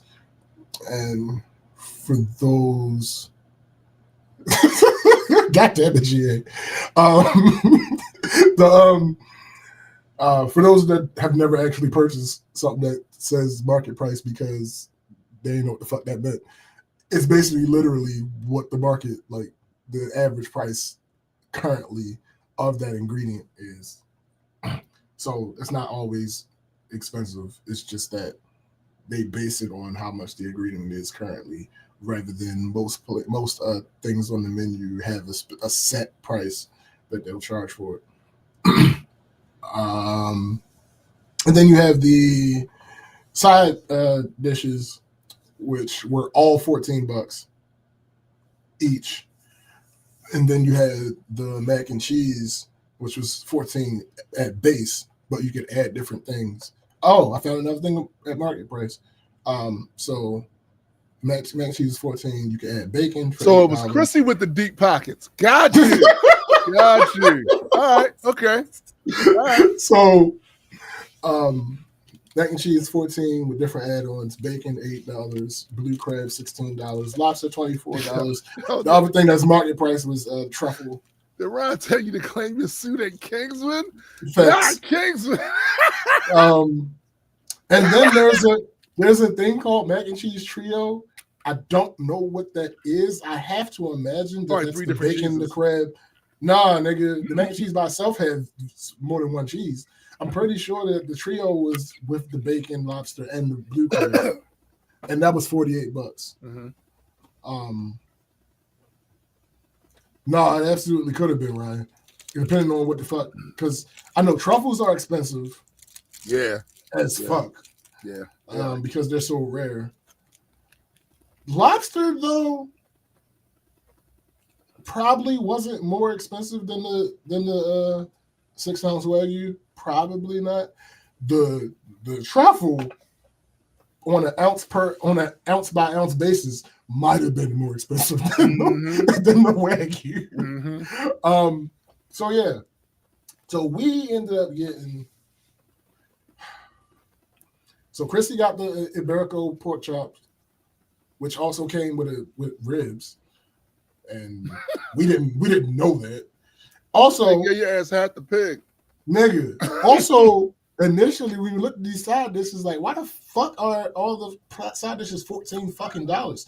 No, it's not as bad as it seems. Actually, the side dishes are relatively cheap because they're all family size portions. Jay said, we wouldn't know the market prices. All we know is oatmeal and rags, master. Oh, shut up. He's my passenger. So, that nigga part of the 1%. We ain't trying to that ain't no goddamn way. Anyway, so yeah, we got Chrissy got the Iberico pork chops. They were amazing. I've never had pork taste like that in my life. Like, nigga. I got the crab cakes. They weren't the best crab cakes I've ever had because I live in Maryland. Right. But, of course, you in Maryland, yeah. They were good crab cakes. Like, and the waffle. No, I ain't. This might sound a little crazy because the crab cakes came with garlic waffle fries. Mm-hmm. They may have been the best waffle fries I've had. Yo, this like, yo, and then I got a drink. I can't remember what it was called. It wasn't all that, but it was like $12. Mm-hmm. And oh yeah, we got the Wagyu sliders. They were fucking amazing. And then there was a thing called a butter cake. And Chrissy got a brownie. She had a brownie. The brownie was $80. No. I think all the desserts were like $14.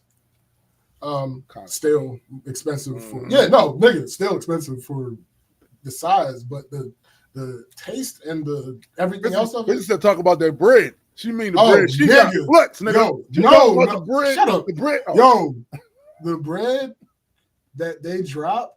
Because at restaurants, they might drop bread, whatever the case may be. Nigga. The bread that they drop, I ain't going to hold you. It's going to sound like I'm exaggerating. I'm not. I have never had free bread this good in my entire life. Whatever garlic, butter, whatever they put on there and the bread itself, like it was some shelf shit. Nigga, we was like, yo, can you bring us some more of that bread? Like, nigga, I used So they brought us more, and everybody didn't eat because they wanted to be able to eat their food. So I took some of the bread and made a little sandwich with my crab cake. Nigga.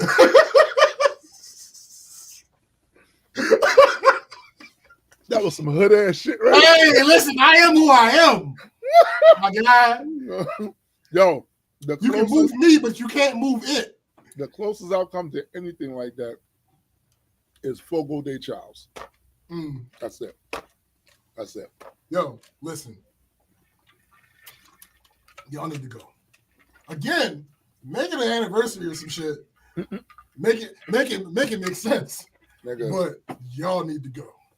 Listen, that's a lot. Y'all absolutely need to go. Nigga, it's a lot. Yo, I think correct me if I'm wrong, Chrissy. I think our bill was like 3 something. The total bill for the party, I think it was like, let me see, 1, 2, 3, 4, 5, 6, 7, 8. It was 9 of us.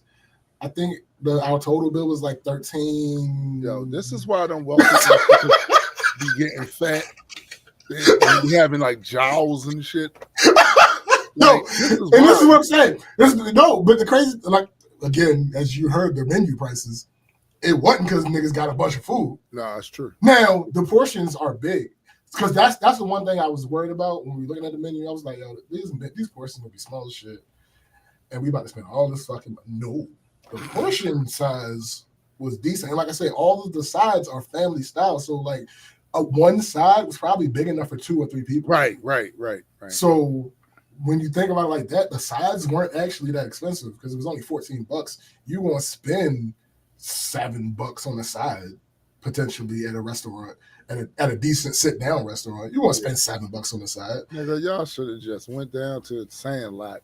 Again, it wasn't my choice. I would never, and I would not for something for me.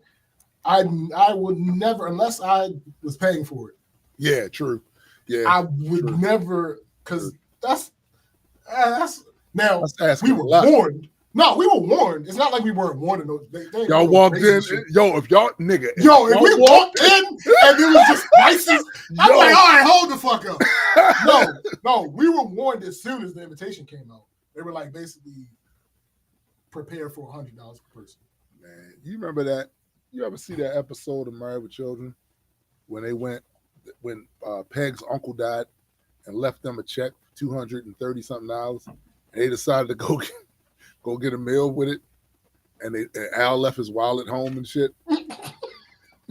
That would have been me and that motherfucker.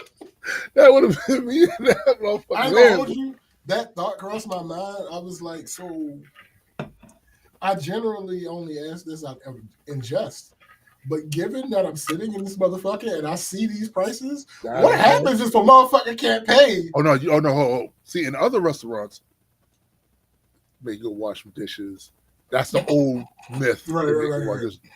That restaurant, they take you out back and kick the shit out of you. That's what happens there. Nigga. I was like, because you getting close to grand theft like that. Nigga. Thanks. You getting close. Not close.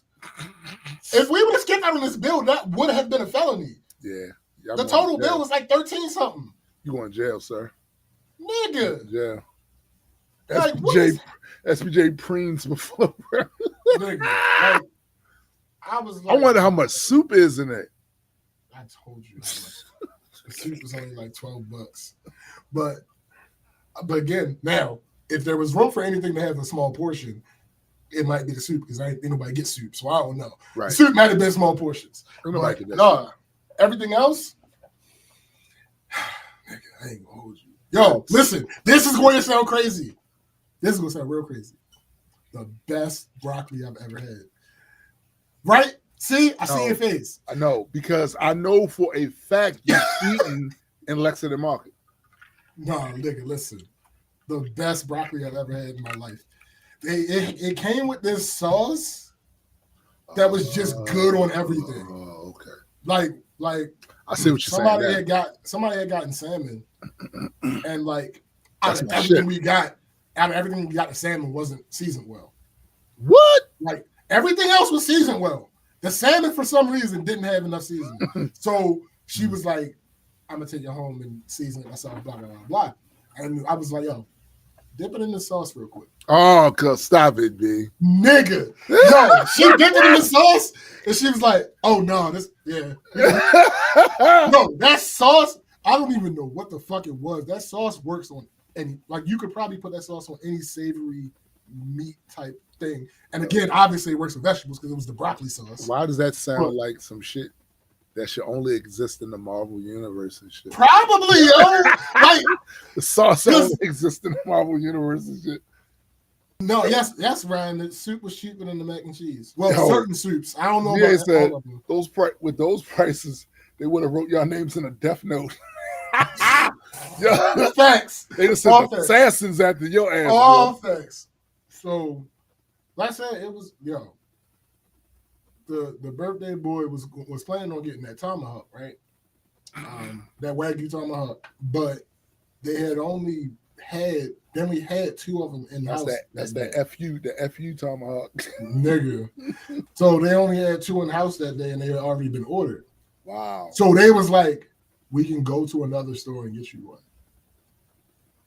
That type of restaurant, like that type of customer service. Like they had these weird ass contraptions that like they walk around every now and then, and if they saw crumbs on the table, they would like put it on the table and do some shit and like take the crumbs. Yo, it was a whole thing. When when we finished our main courses, they came and they was like, you want box. So they took the plate, boxed it up, came back with the birthday boy. I'm assuming just because he was the birthday boy, because they only did it for him. They had this hook that they put the boxes in a bag, put them on the hook, and then hooked the hook to the table. And it's like, yo, it's just a little thing. This is them justifying the prices. Look, yes. Said, motherfuckers better give me a fortune cookie with a map to El Dorado in it. Hey, yo, that's what it is, yo. They give like all the extra shit. All the extra shit, yeah, it's to justify, and again, it's a very weird thing, right? Because it ain't worth it, but it's worth it. See, the thing is, though, what it does show you is that those that live on the higher end of the economic spectrum, they don't really relate to us. Y'all can sit all day long and try to make these folk heroes out of Musk and all the rest of these motherfuckers. They don't relate to us. They don't relate to us at all. Couldn't possibly. Because that shit ain't normal. No. But it's normal to some people. Yeah. Like, nah, because that all that shit's not normal. No. But I've been in my fair share of restaurants. Some of them have been nice, right? Yeah. Like I said, I think probably the most expensive was Fogo de Chao. I probably was most expensive. But just the level of stuff that they're in there doing, if you go to places like this on a regular basis, like I could see where you wouldn't feel like you needed to go down again. Yeah. You know what I'm saying? I could see that. And if that's the case and you get conditioned to this, everything else looks weird. Right. Everything else looks weird. And like they ain't doing enough. Here's the thing. There are certain things on this menu that are actually reasonable, right? So I can go in there and get the single crab cake. It's only $32. $32 is not crazy for not for crab cake. No. Meal. Mm-mm. Like it comes with sides. So that's not crazy. But the problem is I would go in there and I would want to get more than just. That's when the issue comes in. And the thing is, the tip is crazy. Yes. It's crazy. Yes. I don't remember the exact rule, but we passed the threshold for automatic gratuity because we had 9 people. I think it's like 6 or some shit like that. But yeah, so like I said, it was a very pleasant experience. Ron said them peeps never sat on the floor of the back porch where the most expensive thing you holding is your bong and shit. Yeah. It was a pleasant experience. It's just the money. Yeah. The money, nigga. So anyway, long ass tangent aside, what What was that? Oh, Amazon. This nigga. That's what we were talking about. So, let's say this month. Okay. And because our accounts are linked, I don't know for sure what I bought and what Chrissy bought. Right. So right. I'm going to try to only say the things I purchased in the past month. And now some of these are all for different reasons. Like some of these things that were on here, I may have bought so I can meet the threshold to get same day shipping or next day shipping or whatever the case may be. But it was never something that like I couldn't use. I'm not buying shit just to buy it. It's something I can use. It's just not necessarily something I need. Right. So I bought some sheets for the bed, bought some towels, bought some cat food, I bought my vitamins. I bought shoes. I bought me and Chrissy both bought Fab a gift for the baby. This first world shit right here. Shut up. The baby shower is Sunday, so we bought him a gift this past week. Yo, honestly, I didn't know he had a kid coming. Yeah. Wow. Baby shower. So this nigga was like, yo, when's the next game night? Because I need to get drunk a couple times before the kid comes. I'm like, okay. Yeah, so we doing one of those tonight. That's over. Like after that, when that baby get right for a while. Like that's right. So matter of fact, I'm not even gonna just say the stuff I spent money on because like I said, the whole me being busy and all stuff, it's both of us. It's not just me. Right. So I'm gonna include the stuff she bought too. Right. So new calendar dry erase thing for the refrigerator because again that ties into how much shit we have going on currently. Right. Litter for the cat. More cat food. She bought a new camera. Whoa! Stop! No! A webcam.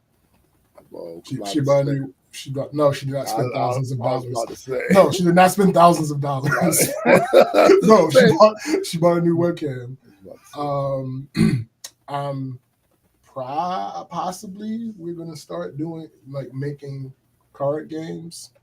Possibly making card games. Yeah, and there was one I was working on for tonight.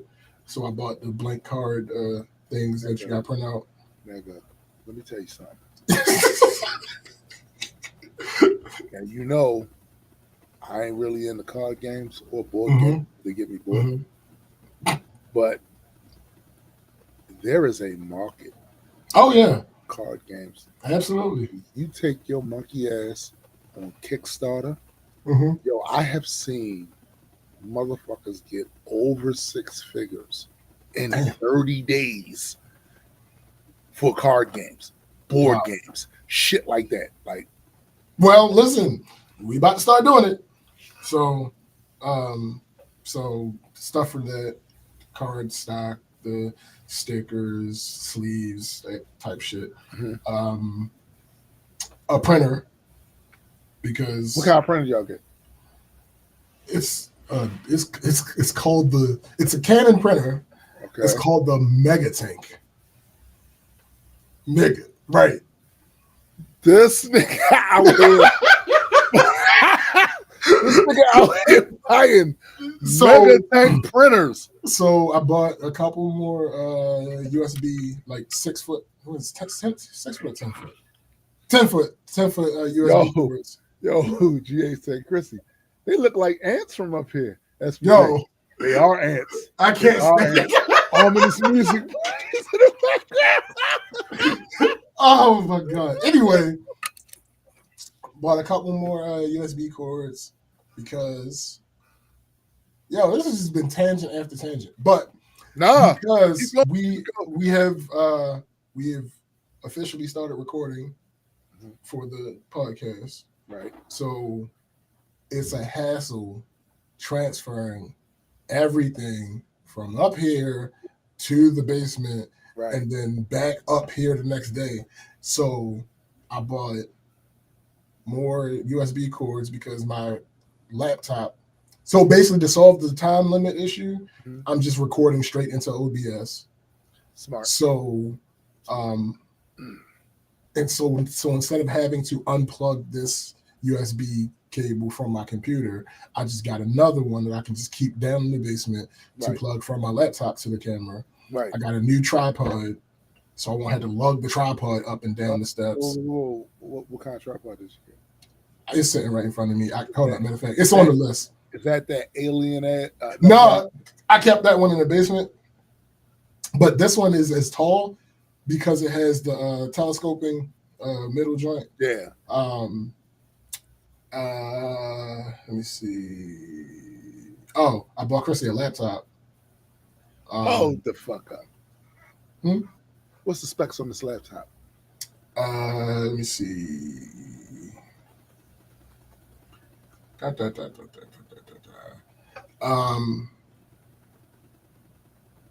16 gig RAM, 1 terabyte SSD, 15.6 inch screen. It's a Ryzen 3 7330U, Ethernet port, HDMI, USB-C, Windows 11 Pro, blah blah blah blah blah. How many cores? I don't know how many cores the Ryzen 3 got.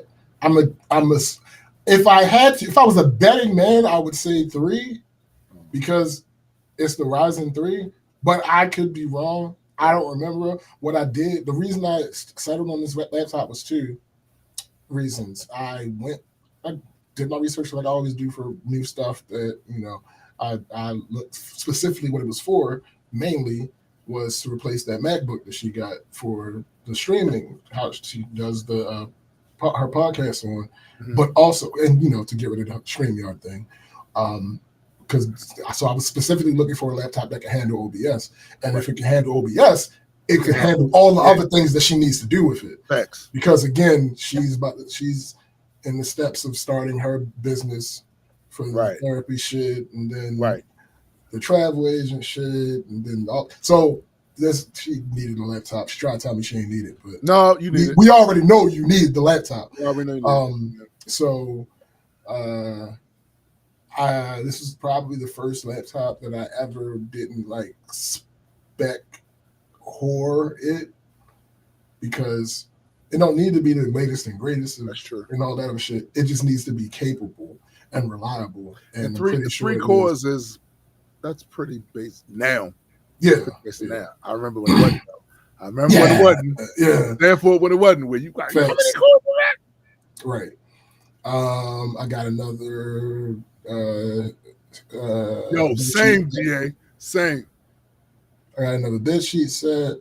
I got some timers for the game that I was talking about. And because we got this fucking party to go to, I had to buy clothes for that and another pair of shoes for that. And I bought a watch to go with that. Yo, what I'm tripping off of is you're still going with this list. No, I'm done now. That was the last. No, that was the last thing. That was the last thing. No, that was the last thing. Oh, the real last thing wasn't a purchase of mine. Chrissy bought a hand mixer. What I will say is, if Chrissy bought it, you bought it. That's not true. Where we at now? Nah, sure, we are one. Like, but you bought shit too. So. Nigga, it's been a lot going on. Yeah. Oh, we see. See. Y'all going to Shea Whitey's and doing all this other shit. Nigga, y'all doing a lot. Listen. It's a whole thing. So wait a minute. Oh, any trips coming up? I know you got some trips or something coming up, don't you? Shut up. Yeah. I had to buy. Yo got diamond tips dreads. Hey yo. I had to buy we got brakes done, so I had to buy brakes. I think that's it. It's probably not, but I'm forgetting the way that my memory works. Nice. No, nigga. Again, I wish I had all that money. Fuck that. What you gonna do with that money anyway? Look, you got something else. not like you bought some shit you're not going to be using. No, facts. You know what I'm Absolutely. saying? Absolutely. Like, No, I did not buy any of this begrudgingly. It's not like it was like a unexpected bill or some shit or stuff like that niggas really, really hate to spend money on. Nah. So it is what it is. She like says something like, yo, these are all investments. They are. No, that's facts. Pretty much everything. Like I said, there were a couple things that I bought in order to have the delivery come in a certain time. Like I think both of the sheet sets I bought as add-ons in order to get the price, the delivery, the shipping time down. Right. But we also need bed sheets. Like it's not like we can't stand to use more bed sheets. That's what I'm saying. So like, yeah, no, everything. I will say in the past, a spree like this was productive, but often included a lot of frivolous, unnecessary shit. Mm-hmm. This was not one of those. I remember a while ago. Almost seems so far back. Hard to really remember the year. When I was getting cameras and lenses, all that lights and all that other shit. I remember them days, and what it seems to me is you still live in them days because you got a bunch of Amazon. Look, we get a bunch of Amazon shit coming here, but to be clear, it's all business related shit. Nigga, all this is business related. That's besides the point. 90, I want to say 94% of that shit is business related. Yeah, but it's that 6%. and GA said Egyptian thread count. No, nigga. Listen. Nigga. And some of that 94% overlaps in the frivolous shit. Oh no, listen. It ain't like the shit ain't fun. Yeah, like, yeah. I'm not willingly jumping into business that ain't fun. But laptops, all kinds of other shit. I'm living in a fucking hovel. I mean, all right. That bothers me. I ain't that far. You happen to be because the landlord's is ass. That's not. Yeah, you got to tell the whole story, nigga. Nigga, I'm living in a block where anything can happen with mariachi. Yes, pop up in the middle of the night. That's only because shut up. God damn it. All right, so moving on to work. So the annoying coworker who keeps crying about Wi-Fi finally used the printer. It's ironic that I now have a Wi-Fi printer, given what I was going through at work. But anyway, printer, hey, it's a laser printer you got, right? No, it's an inkjet. Oh, okay, but it's just the one with like the ink tanks, like. So like when you buy ink, it's a little thing that you got to pour into the So. Yo, anyway, GA said, I'm just going to crawl back to my hotel made of mud and sadness now. So she finally used the printer. So when I saw her Monday, she was crying about the speed and reliability. Huh. Whoa. I seem to recall. Never mind. Right. It must be me. No. My heart smiled.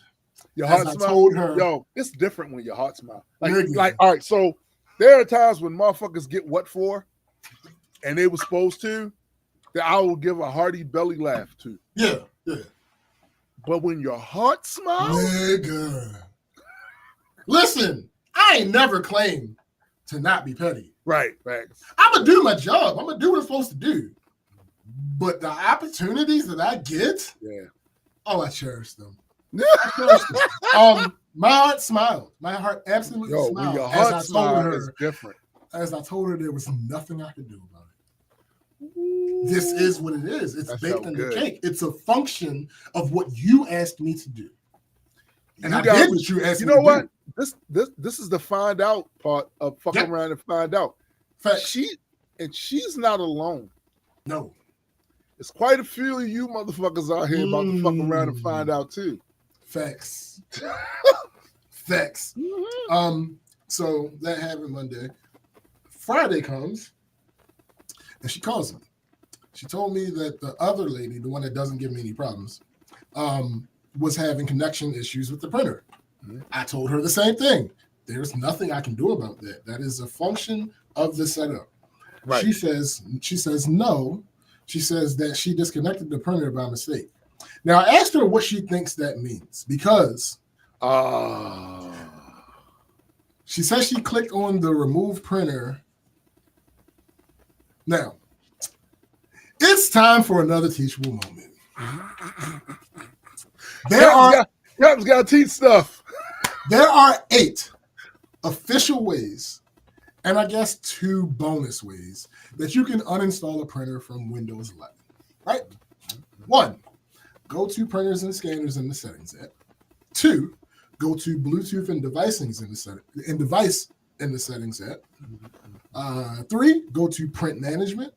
Right. 4, go to the printer's actual folder, which is you have to know where that is. You can't stumble across that. 5, go to device manager. 6, go to devices and printers from the control panel. 7, use the remove printer command in Windows PowerShell.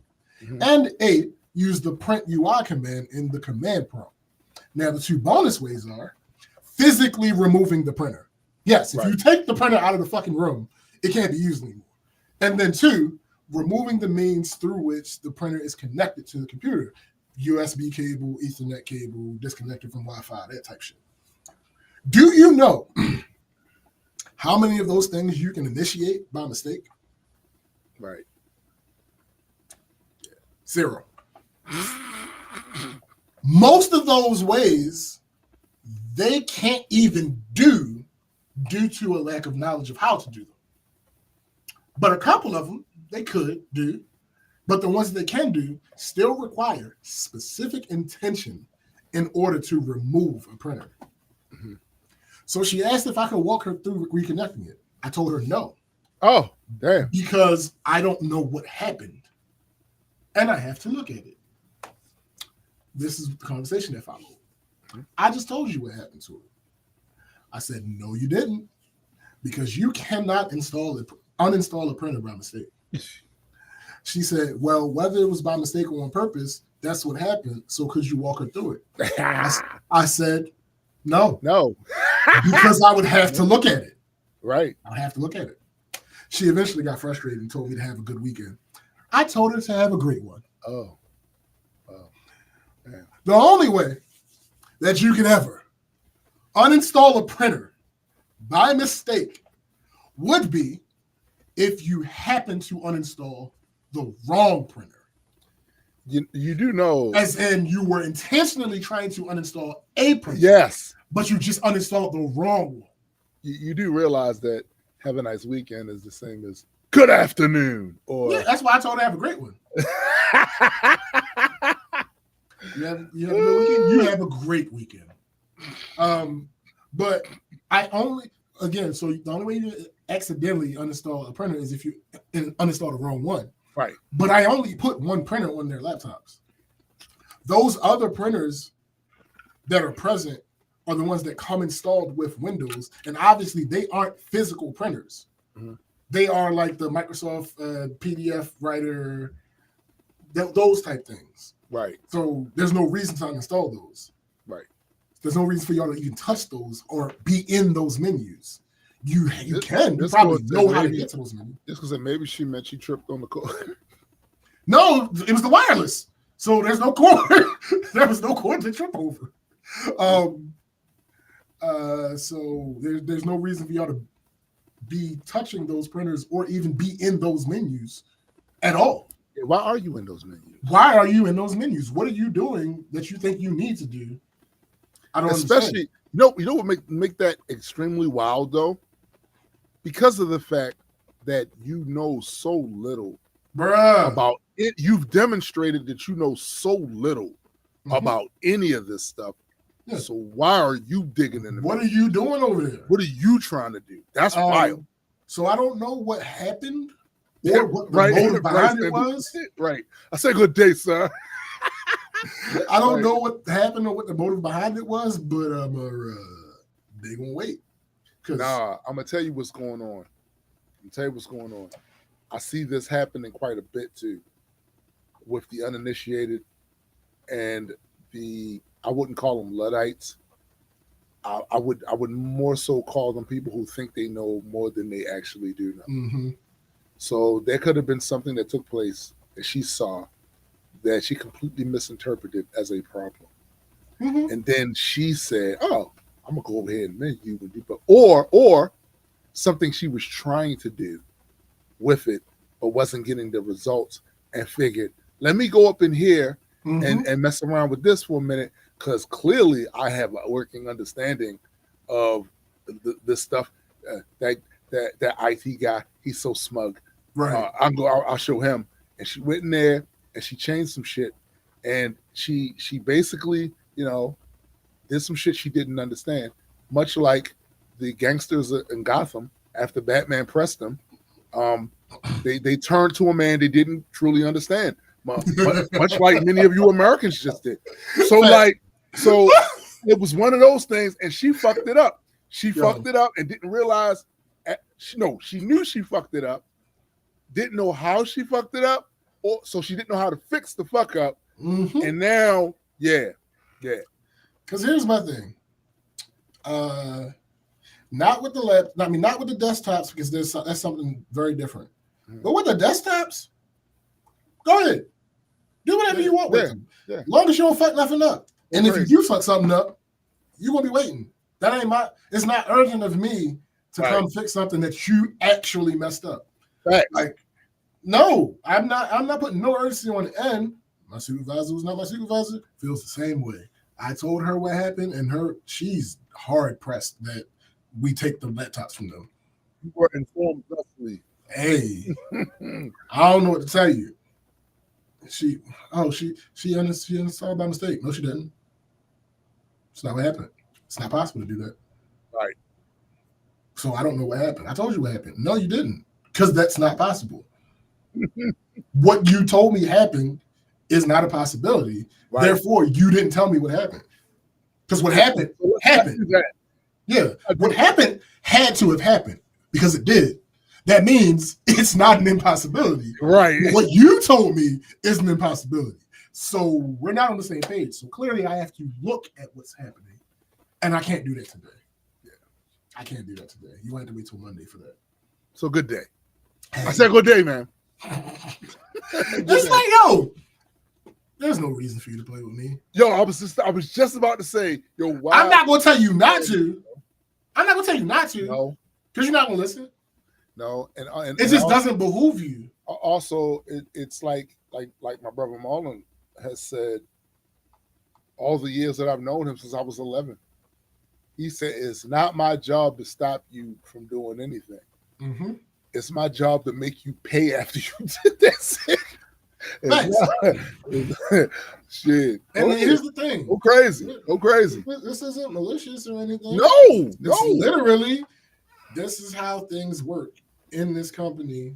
You know that this is how things work in this company, but because you left for a little while and went to a different company, you got an idea of how other companies work. Yeah, and now you want this company to work like that company. No, that's not. Newsflash, the people in charge of this company are still the same people that are in charge of this company. So there are not going to be any grand sweeping changes. Guess what? They have managed to stay in business. Yeah. And that's and for good and for bad, that is the rationale that they use. We were trying to push them to advance for positive reasons. They use that. This has always worked for us. Yeah. And it's really, to be honest, even when they wrong, they not wrong. Because they do have evidence that this works. Like it's the same. I say the same thing in the comic book business. The companies that have made millions and billions of dollars in their comic book shit, it's cool for the young upstarts to come along and go, you should do it this way. Right. They have literally no incentive to do it the way you suggest, because the way they've been doing it works. It just works. It works. Can they ever change their mind? Sure. Yeah. Absolutely. You get the right. However, there, the people in power make the rule. That's how that is in every aspect of life. Yeah. The people in power make the rules. Right. It's that simple. Elections morally right. Consequences. Absolutely. Whether it's morally right, whether it's the most effective way for things to happen, whether it's the most efficient thing for ways that doesn't matter. The person who is in charge of it decides what happens. Yeah. And whatever consequences come from that, they got to deal with. Now, yes, you're going to have to deal with them too. Because you still work there. Absolutely. Yeah. But it's their money. It's their, at the end of the day, it's their money. They get to choose how that money works. Yeah. It's that simple. Oh, we had Wi-Fi everything and blah, blah. Okay, cool. But that's not how we operate here. And you know that because you were here before me. And you happened to leave. Sure. But you were here before me. Now you're back. And here's the thing. Yeah, they had Wi-Fi everything. And now you got Wi-Fi printer. Are you happy with that? No. Make you feel good? Right. Mm-hmm. You could not deal with your defeat. And where did that bring you? Right back to this company. So you got to deal with what the rules are at this company. You don't. You got a couple options. You can leave or you can make a fuss. Making a fuss ain't really helpful for you, though. And I'm trying to show you this without explicitly having to tell you. And if you make too much of a fuss, you make too much of a fuss, you become an annoyance. Right. You become an annoyance. They start looking at you like, is it worth us paying? But not even to that degree. No, my supervisor's not my supervisor is talking about taking their laptops. See. Now, I don't know if it's going to happen. Right. But she's like, these laptops have been nothing but a burden because every week there's another complaint about something. Right. When in reality, there doesn't need to be a complaint. There was no reason for you to put up a fuss about Wi-Fi printing. Again, like I said, I don't know if it was last week or the week before. The desk that they sit at is 3 or 4 feet away from where their laptops are stationed 95% of the time. There's no reason for you to have Wi-Fi. No reason. That was no reason. Right? The reason that the printer that I just bought has Wi-Fi on it is because I paid for it. Right. And honestly, I paid for it. There are like 4 laptops in this damn house. And it's a 3-bedroom townhouse to which I have full reign of. Right. We record in the basement. We spend our leisure time on the first floor. The printer is going to be on the second floor. So, yes, it actually does benefit me to have a Wi-Fi printer. But also, I paid for it. Yeah. You asked somebody else to spend their money. Right. Yeah. Like our shit is the same way, come on. Our shit is the Wi-Fi laser printer thing. And it needs to be because my desk is over here. Mm-hmm. That printer is way over there. That would be a lot to get that wired up. Yeah. No, you sit 3 feet away from where your printer is. There's no reason for you to have Wi-Fi. And again, on top of that, not only do you have the option to connect it via USB, right? You have the option. You have 2 other computers in that office. You can use those computers to print. Facts. There's nothing stopping you from that. So you are just being a nuisance. In your mind, you aren't. In your mind, you believe that not being able to print wirelessly from your laptop is hindering you from doing your job. I get it. It's not. It's not. It's not at all. In no way, shape, or form is that a hindrance upon you. Yo, in your mind, that right there is, I think, one of the biggest hindrances that I see people have. Mm-hmm. Because it's hard sometimes to make the separation of what's actually an issue or what's just in your mind. I have conversations. Now, to be clear, that happens to me too. Oh, all of us. Yes. And it's hard sometimes, like, and you get caught up in the loop where you think something is a problem that's not. Mm-hmm. You get caught in that loop. And then I don't know what's worse. You being caught up in it and can't seem to break out of that train of thought, or the person on the outside of your brain trying to show you that, this is not that. Right. This is, you're good. Yeah. You don't need to. it's difficult as fuck to do. You know what I'm saying? The worst instance of it for me, the worst version of it is when what they're fighting for is an aesthetic thing. Yes. Yeah. Oh my god. That's the worst. That's what the whole TV thing was. The It's whole the TV worst. thing was so that they wouldn't have to have a cord coming from the TV and having the device that does the antenna be by the window. That was the whole reason behind the Wi-Fi thing for the TV. It was not about the function. No, and again, I never put the Wi-Fi on the TV because I don't blame you doing that. Yeah, no, it's certain shit that I'm not. Look, that's your thing. I am not feeding into it, and you're not going to increase my labor, right? For shit like that. This is not going to happen. It's not going to happen. Like that. This does not change anything. This does not add or take away anything of any substance. Like, we're not going to get more money for this. We're not going to. No.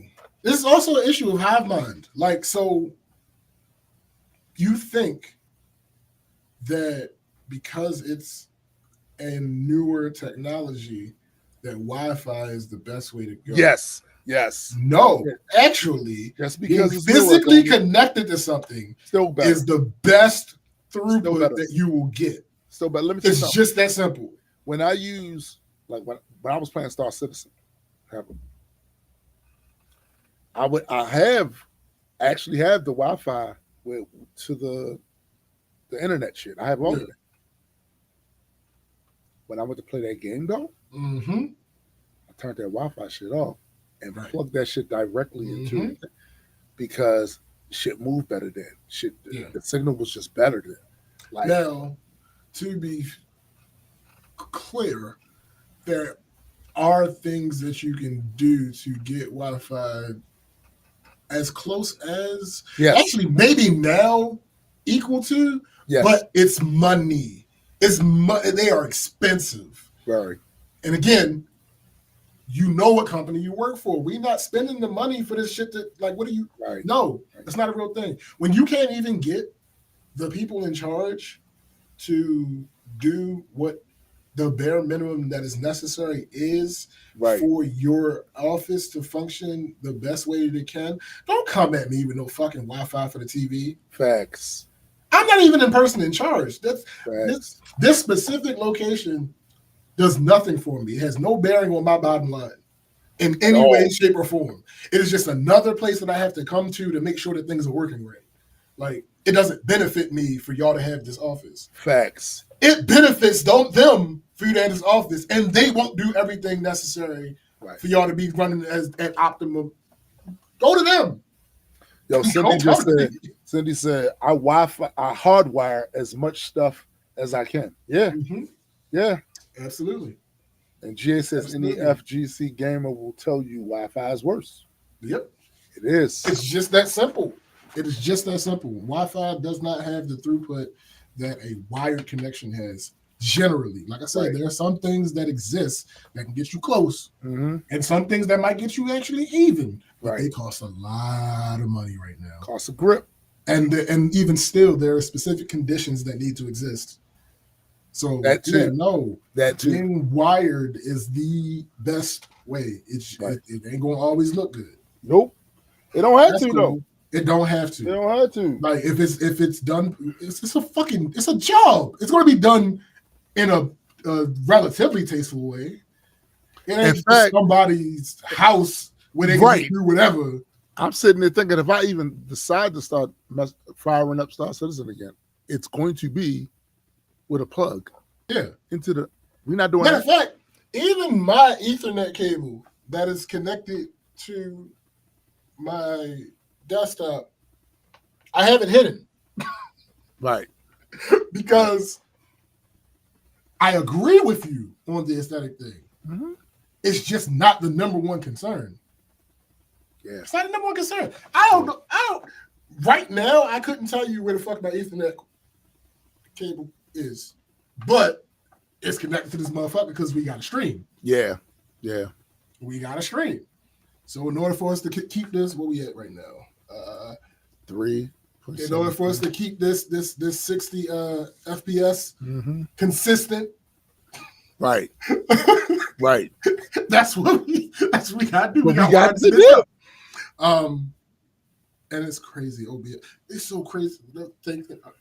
Another tangent, small tangent. It's so crazy how old Chrissy's MacBook is that it can't run OBS, but my computer, which is years old at this point, is only running at a 1.1% CPU. Yeah, that's crazy. That's crazy. That's wild. That is wild. That's wild. That's super wild. Like the graphic card not even activated. and her Mac, she's like, I still got my MacBook still work, bruh. But does it though? Not really. It's on its last legs. Like, it technically works. Yeah, I'm gonna use the MacBook upstairs. Why? There's no reason for you to continue to use the MacBook. Yeah. Use the new laptop. Facts though. Facts. Facts. Oh, also it's an HP. She asked me why I got HP. I didn't set out to get HP, but HP is a good brand. And actually, my desktop is an HP. My desktop is a HP Omen. Right. So that's just happenstance. But like I said, HP is a good brand. Actually, the laptops that I buy for the job, they're HP. Oh, most of these motherfuckers all getting the parts from the same fucking place. Honestly, it's really. It ain't like it used to. It's a name that certain assurances come with, I guess. Yes. Less so now than before. Is it really a practical difference? Right. But there are some things like certain brands, if you get them, there are certain things that you might expect in modern day that they might not do or they might not be as consistent with. Yeah, and there's also a level of quality assurance.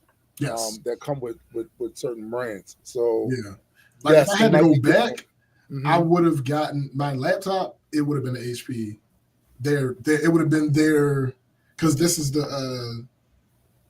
I don't remember if it's gaming or streaming because it's been that long since I bought it. But this desktop is either their gaming or streaming line. I would have gotten an HP laptop that was part of their gaming or streaming line because my laptop has a RTX card. It's a 3090. 60? We got 3090. Huh. I don't remember. I know one of them is a 3090, one of them is a 3080. I can't remember which one. At some point, I do want to go up to the floors, but it's just not necessary right now. Yeah. Okay. Until this takes the shit. Yeah. Until this takes the shit, I'm not doing that. Like when I was younger, I used to do that race. See, that's the thing. I didn't do that. When I first got computers. I could care less. It wasn't until I moved to Laurel and actually started like being a PC gamer, playing with the PC. I said, "No, I'm in the race. I want the best that I can afford at the time, right?" But now I'm looking at it like I still want that, but I don't game anywhere near as much as I used to. So now it's really all about, can I run the other tools that I use for my business? Like, does that run effectively on my video editing shit, my audio editing shit, fucking Photoshop, like shit like that. As long as it's running that shit good, that's all that matters. Yeah, that's all that matters.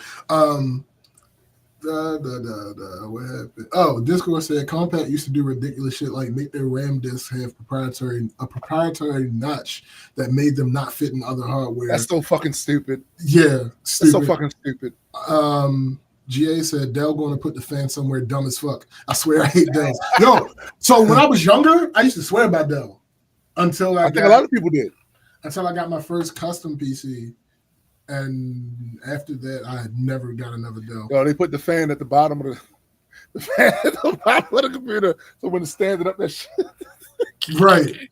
Like, what do you do? What do you do? And Cosmic says, I won't bother using Wi-Fi for anything that's not a phone. It's easier and faster to constantly switch the Ethernet cord between the PS4 and the PC than to have to deal with the drop in quality. I agree. Right when we first moved in here, I tried to do the Wi-Fi thing, even though I knew better. Like I tried to do the Wi-Fi thing. It's not real. At the end of the day, the results is the shit that I look at. So y'all can sit up here all day long and say, this is the newest. And it can be that. Mm-hmm. But if I'm not getting the result I want at the end, that's all that matters. That's all that matters. Benchmarks are nothing. Yeah. They are benchmarks are generally run in best case scenario where it has the best chance to perform well. Mm-hmm. That's not like people that do Wi-Fi benchmarks, maybe not no more now because, like I said, the technology has gotten better recently. Mm-hmm. But in general, they would be in a big ass open room, not having to go through walls and all that other shit. And that's how they would do their benchmarks and their speed tests for Wi-Fi. And it's like, sure, it's cool. it's not real life adjacent. Right. Most people don't have that.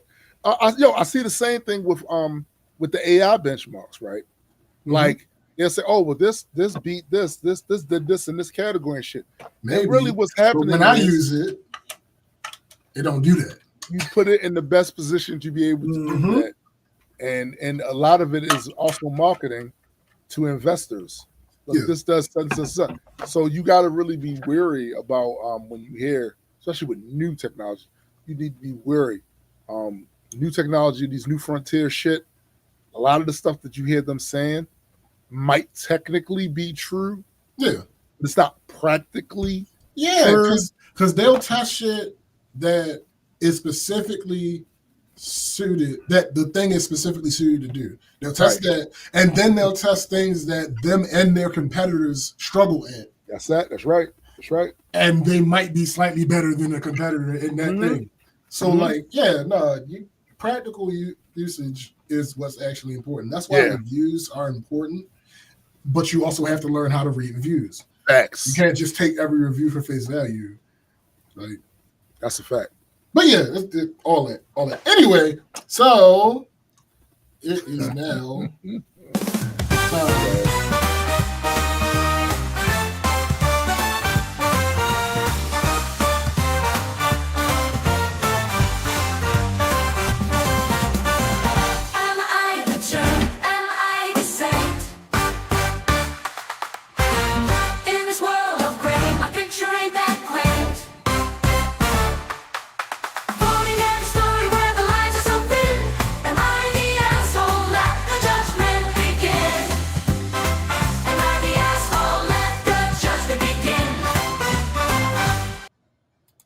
all right.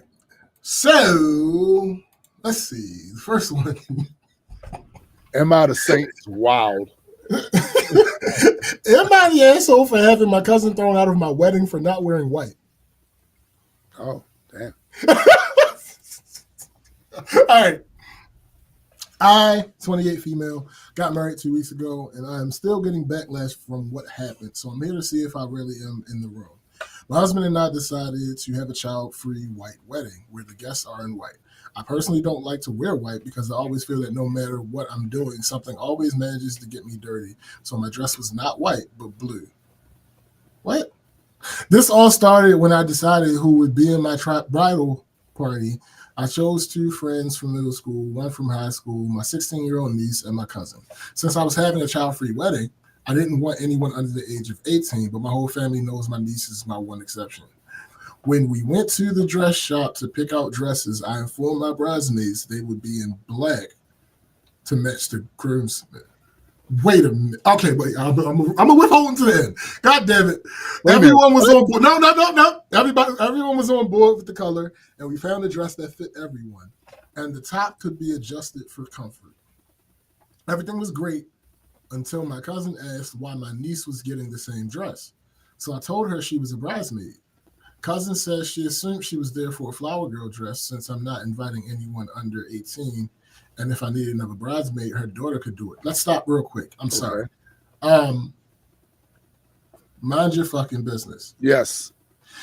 But if you're going to have a complaint to the bride about logic, make sure your logic is sound. What the fuck do you mean you thought she would be a bridesmaid because you didn't want anybody that young at your wedding? I mean, you thought she would be a flower girl. That would still make her have to be at the wedding. Right. That doesn't... Shut the fuck... Anyway, I'm sorry. So I thought she was there for a flower girl because she didn't want anybody under 18. If she needed another bridesmaid, her daughter can do it. I told my cousin no, and her daughter is a guest. Things got awkward, but we were done, so we left. And I took my niece out and explained she was a bridesmaid, and that wasn't changing. You're always a bridesmaid and never a bride. Shut up. Everything was going great after that until bridal dress shopping. At that point, I had done a lot of research to find dress styles I liked and who had the color I wanted or could get it. I went to the appointment with my bridesmaids, my parents, and in-laws. Everything was fine, but I didn't like anything I picked until my mom found a dress. I didn't think I would like, but ended up being the one, and they could get it in my color. We were all happy until my cousin said something that made me snap. She said that I should pick a dress that made me look prettier and not as fat. Yikes. Whoa. I blacked out and said a bunch of things I shouldn't have. Wait a minute. Then I would like to hear what she said. And I would argue that you didn't say anything you shouldn't have. Let me determine if that was something. Blacked out, said a bunch of things I shouldn't have, then kicked her out of the bridal party and the wedding. A few days later, my aunt, who I love and respect, called to ask for my cousin to be invited as a guest. I did. Hold up. So the aunt is obviously the mother of the cousin. Is that what? Yeah, her mother. Yes. She asked if she could be re-invited as a guest. I did feel guilty about the things I said, so I said yes. Fast forward to the wedding, and it was my turn to walk out, and the first thing I see out of the corner of my eye is gold. My cousin sat in the middle row on the aisle in a gold strapless dress. I wanted to cry, but we continued on, and once we were finished, I told my wedding planner to have her kicked out and kept away. A few think she should have stayed, but others think she should have followed the dress code. My aunt thinks I could have asked her to leave instead of having security throw her out and embarrass her. Am I the asshole for throwing my cousin out on my wedding for not wearing white? All right, hold on. Let me go first. Oh shit. All right. So there's a. Let me show you this.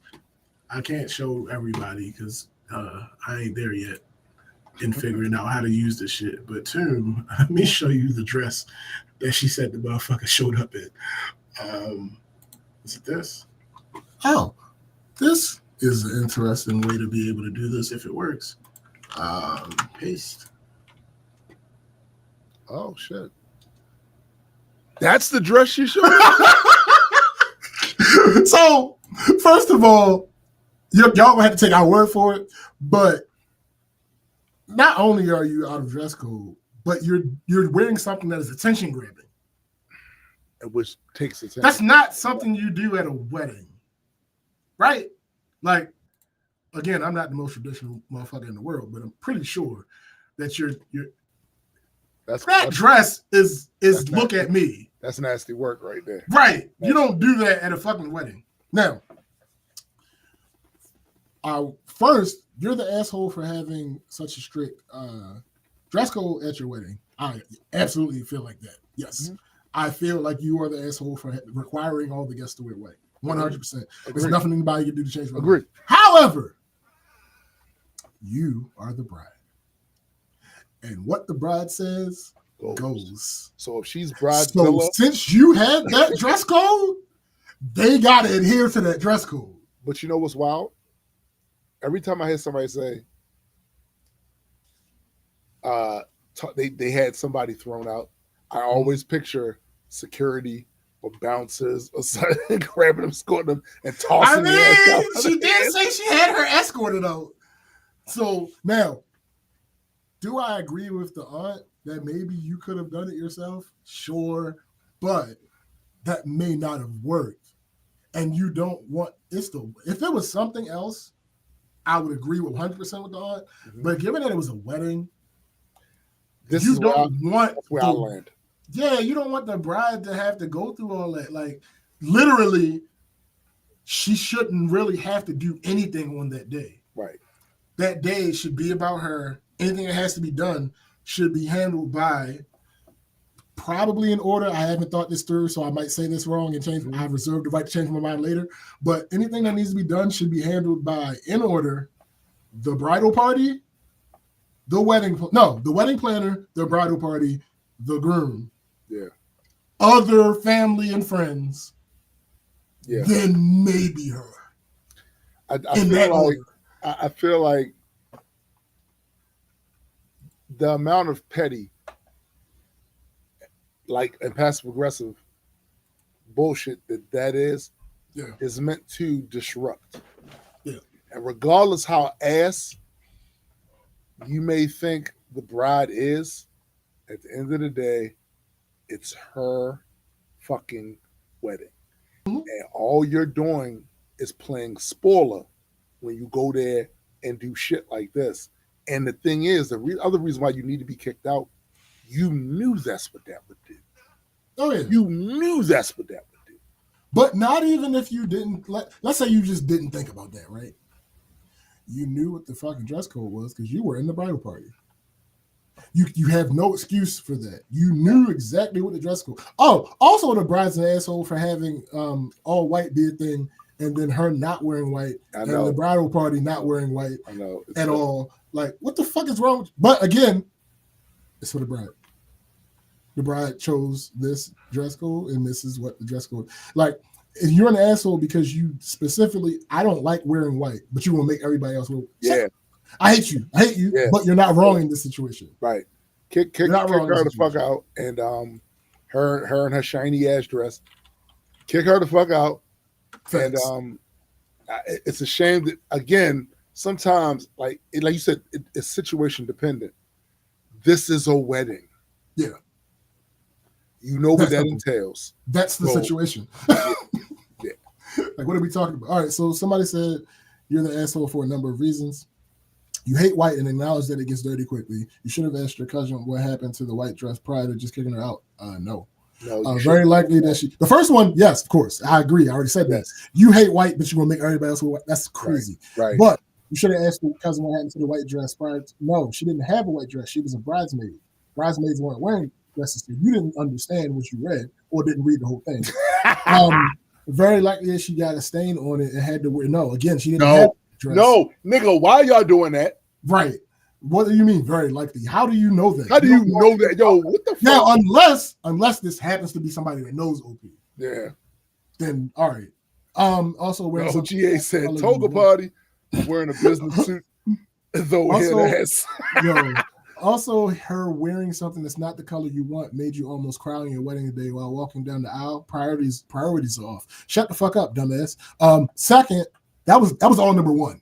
Number two, blacked out and said a bunch of things. Yeah, let's call a spade a spade. You lost your temper and probably made nastier comments back to her in front of everyone. She didn't push you to snap. This was her first nasty comment and you lost it immediately. Both of you the assholes here. Stop. I don't want to hear that. That was her first nasty. She called you. One is enough. She said that the dress made you. Yeah. The dress that you had already. All right, so your mother presented you with this dress. You initially did not think that you wanted to wear that dress. Right. You tried the dress on and decided, oh shit, this is the one. It's the one, right?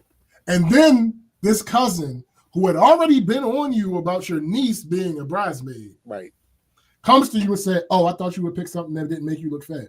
Right.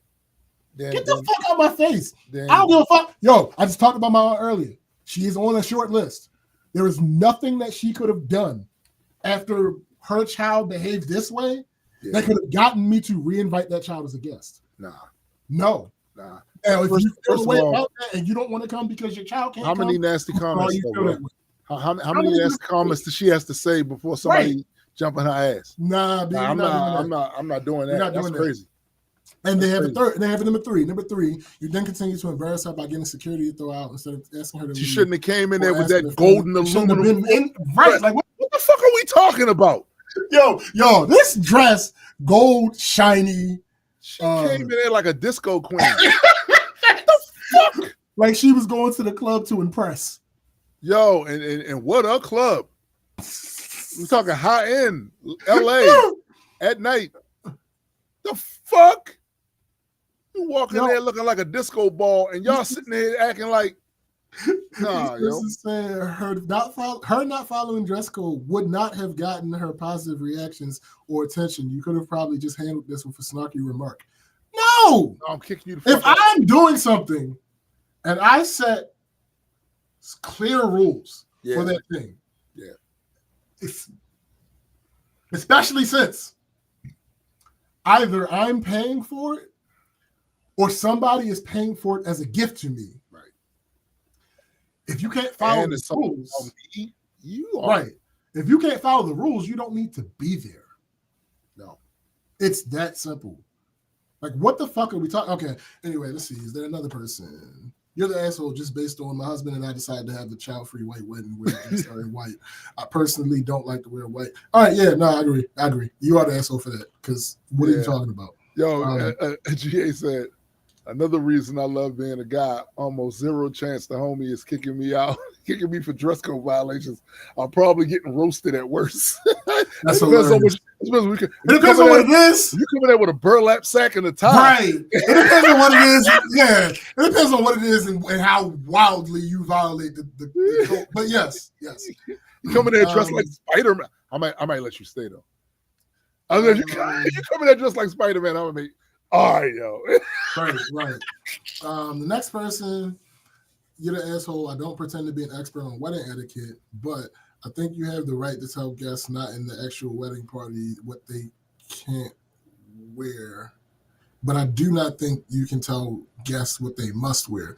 All right, so I am, again, a person who feels like you should not, but cannot is not true. Because, again, this is my event that either I'm paying for or someone is paying for as a gift to me.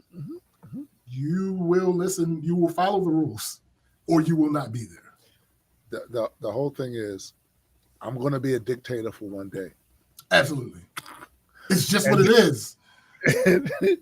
This is my event. As much, see, y'all hear me defending this. I don't like it. Right. That does not change anything. This is what it is. So what if he comes dressed as Thor? It depends. I might let you officiate. Right. I might let you officiate, but yeah. But no, listen, you're not telling me as something that's about me, for me, and I tell you, yo, this is what needs to happen here. And then you come in on some happy horse shit. Yeah. For no other reason but to inflame. Yeah, antagonize. I'm kicking you the fuck out. Facts. Now, it might be security or it might be me kicking you the fuck out. But again, that is something that the bride should absolutely not have to do. Yeah. No, it should not have been her walking up. It might have been her pleasure, though. No, listen. If she chose to want to do it, right. Again, right. It might have been her pleasure. She might have been like, this bitch called me fat. Yeah. And now she coming in. No, let me do it. Let me do it. Let me add. Next person says you're the asshole. Just you sound too immature to be old enough to get married. All right, Joe. There's no such thing. That's not how it works. All right, Joe. It's not how it works. If you are in a relationship and you love that person, and you decide you want to get married to them, and you have the means in order to get married, guess what? You're mature enough to get married. And this has nothing to do with that. Nothing to do. The fuck are you talking about? Nothing to do with each other. No one cares about your big day as much as you. No shit. Nah, and listen. You went overboard. And that's why she did what she did. Right, because it's her big day. Right. You do not get to dictate what color guests wear. Yes, you do. Yes, you do. I don't agree with doing it. Right. But you absolutely have that right. You do. Also, blacking out. No, you just don't know how to control your emotions, which again leads to you being mature. Grow up. No. I don't have to. No. I am at the point where I can either take care of myself or the person I'm marrying is willing and able to take care of me. Right. And we are paying for this wedding. Right. We get to do what we get to do. Like, that's just how that works. And here's the thing. You don't get to do what you want to do at my shit. No. Like, not how it works. That's and you don't have to like it. No. You don't have to like it. Because guess what you could do? You could not come. You could always just not be there. You could not come. But you're not coming here doing anything. What? No. No. It's simply not happening. The next person says you're the asshole. It sounds like a performance instead of a celebration of your marriage. All right. What do you think? She would not have been doing those things if the person that was the target had not been acting as. What performance? She is. None of this would have took place, yo. Right. None of it. If your dress code likely demands guests to buy new clothes, you're the asshole. I agree with that. Yeah, me too. Yes. If you're yes, for you to say, no, y'all gotta wear white. Fuck you. I'm gonna be there, but fuck you. Right. Like, I'm gonna go ahead and buy it. Matter of fact, anyway, yeah, I'm gonna go ahead and buy. I'm gonna go ahead and buy this white outfit, but I'm gonna be cussing you out the entire time. Yep. Even when I come up smiling and hugging and congratulating you, I mean all that shit. Still, fuck you. Yeah, no, matter of fact, I'm saying it. Like I'm doing the whole congratulations. Fuck you for making me wear this bullshit. Yeah. I'm saying,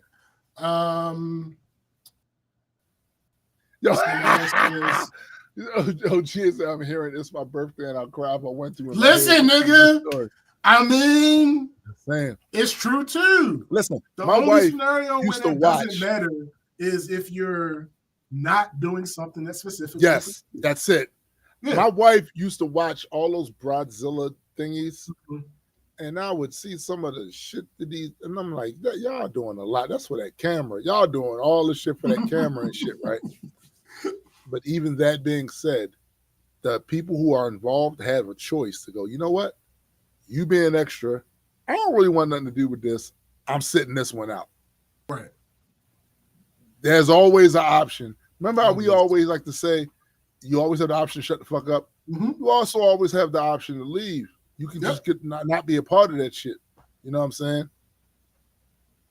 Because I'm not getting disrespected by no about to be bride on some who's on some horse shit. I'll just not be there. Like, I'm not doing that.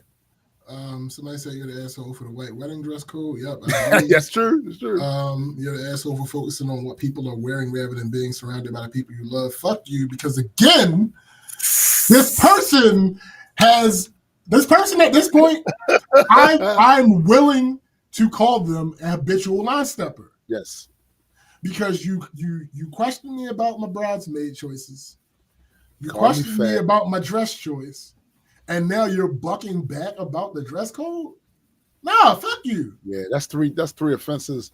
That's Clearly 3 offenses. You don't care about me the way that I thought you did. Right. And you don't care how important this event is to me. Right. So fuck you. I would much rather have a conversation about why you didn't show up. Right. Than why you showed up the way you did. Right. 100%. Next person, you're the asshole for. No, I read that one already. You're the asshole. Fine to have a code for bridesmaids, but don't be such an asshole for control freaks on your guests. Yeah, sure. Again, at no point will I say that she's not the asshole for choosing the white. Yeah. It was within her right, though. Yeah. We're not going to act like this is something she can't do. No, it was within her right. It was just a little shitty of her to exercise. Very much right. so. But no, you can pick that because you don't gotta go. You don't have to go. You don't have to go. Again, you don't have to go. You can say no. Just say no. You're the asshole dictating white attire to guests change the wedding, which is celebratory, into a masquerade. Okay, yeah, again, I'm not going to fight back about the whole white thing. You're the asshole, just let people wear what they... Okay, all right. You're the asshole, this was your wedding day. Why were you playing all these ridiculous power games? Nope, see, nope, that's not what's happening. This is not a power game. This is me explaining to you. I see. Let's go macro. Let's go macro. Right. This is me establishing and expressing a boundary. Yes. It is up to you whether you respect that boundary, or not. Yeah. And then this is a role-playing turn-based game. It is now my turn.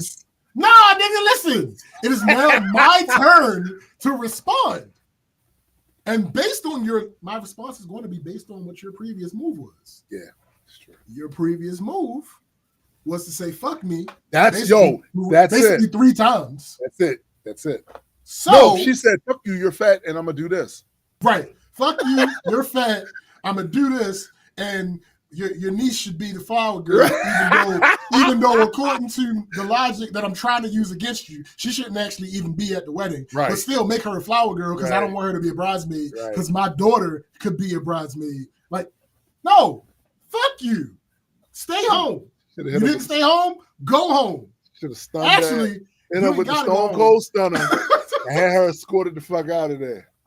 Like, what is happening? What is happening? Again, you will never get me to defend her for choosing What up, Joe? white as a requirement. No. Right. But I will defend to death her right to do so. Yeah, absolutely. Absolutely. Yeah. All right, moving on to the next one, because most of the people that's calling her asshole are just talking about the white attire, which I actually agree with. So they're ignoring all that other shit. Yeah, because they're ignoring everything else. Am I the asshole for telling my half sister she doesn't deserve my mom's necklace? I don't know. Yikes. Hello, everyone. I'm coming on Reddit to seek advice because I think I'm in the wrong. Oh, hey, that's something. That's refreshing. Yo, quick note. Quick complaint, yo. Quick complaint. I got 4 fucking cats in this house. 4 fucking cats in this house. The cats we used to have, Zora and T'Challa, they were the hunters. They were good at it. So to the point where not only did they protect outside, they protect inside. When something got inside, they was on it for 3 days. 3 days. Some motherfucking fly has been in this. If T'Challa and Zora was here, that fly would have been gone. I sat and witnessed 4 of these cats. Well, 3 of them go after this motherfucker and look like Keystone Cops. That's funny. Fucking up, missing, not doing Hilarious. shit. So now I'm doing my podcast, and what I got to be distracted by, that same motherfucking fly that's been in here for 3 days, and I got 3 cats in here that all took a shot at it and missed. My bad. Yo. My bad. My bad. Yo. You all right? Office me, yo. You okay?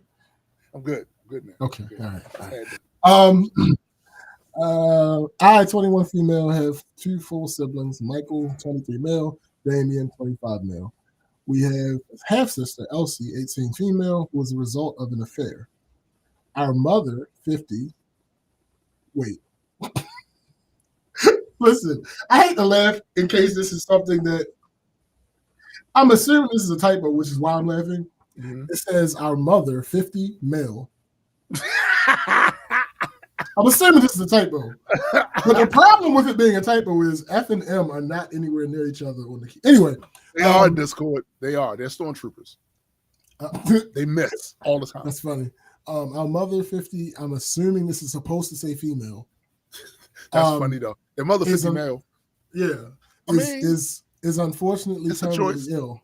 Yes, but nigga, I don't think that's the choice in this case. Is unfortunately terminally ill. The doctors have told us that so female, because she followed okay. The doctors have told us that she doesn't have much time left.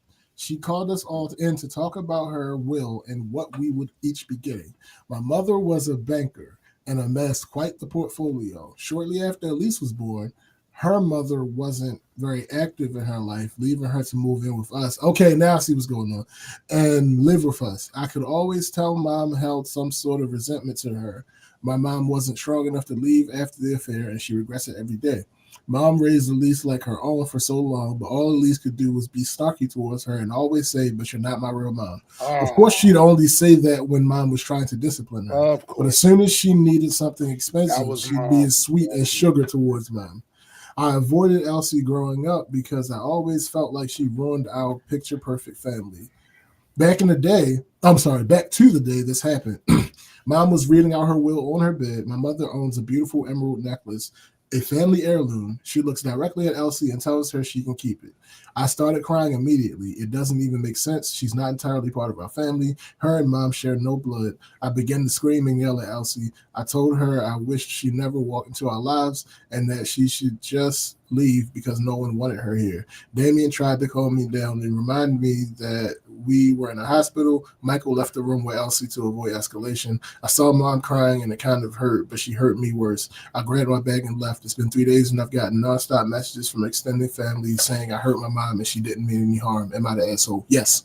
Yes, you are. 100%. Without question. This is your dying mother's wish in her will. Yeah. You don't get a fucking say. No. I don't give a fuck that it hurts your feelings. You aren't the person who were accosted. Here's the thing. On a less selfish level, I am this person. Mm-hmm. If you fuck with my people, you're on my shit list. It's a fact. The problem here that she isn't exercising, that I do, is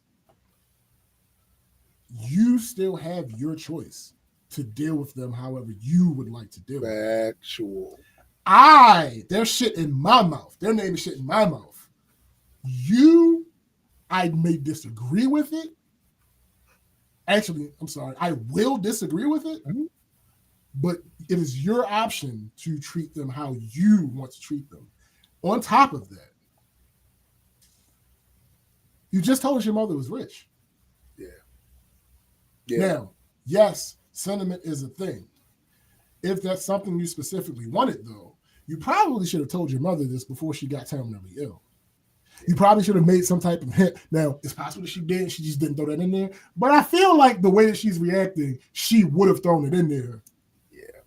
But again, I will give her a little bell because she started this off saying she does think she was wrong. Mm-hmm. Yeah, she did. It's just that in the moment that was. And she was reaction. Right. She was right. It's just that in that moment that was her reaction.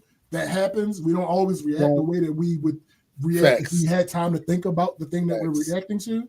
So, but yes, you're 100% asshole. And here's the thing: prioritize your mama and her experience before she goes up out of here. Anything you want to say to Chica over here about how she treated your mother, that can wait till after your mom is gone.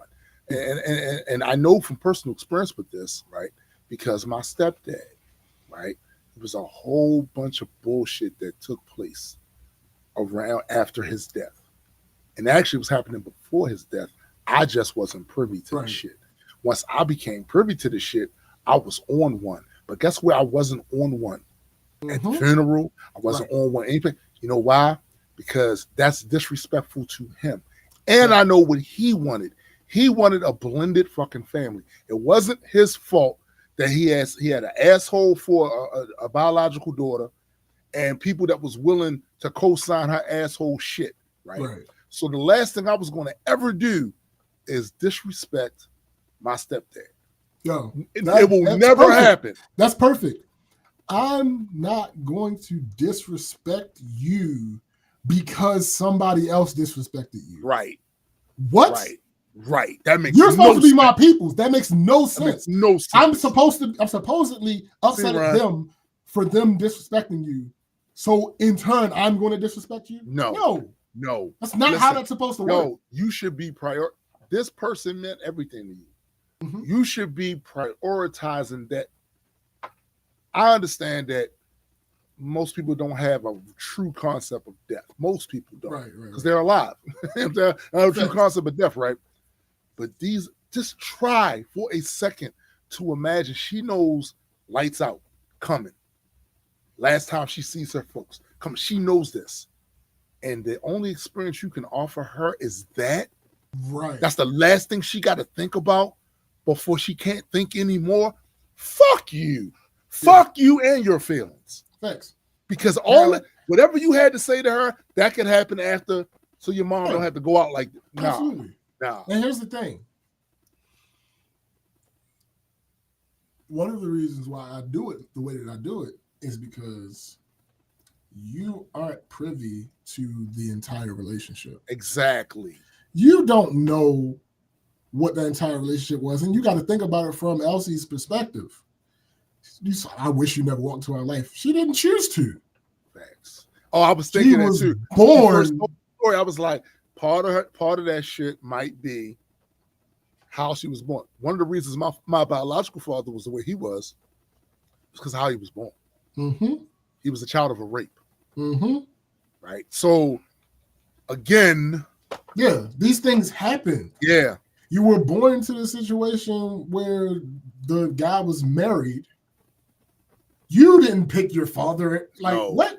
No. And your father, I don't know if they moved. I don't know what the situation was as far as who had custody, but she was I say fortunate.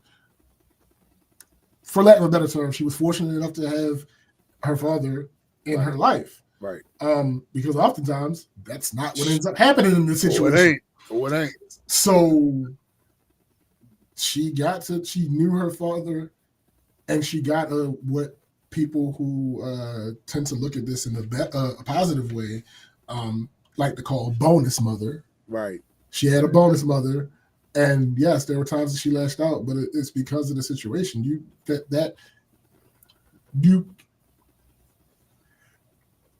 She was a child. She is 18 currently. Right.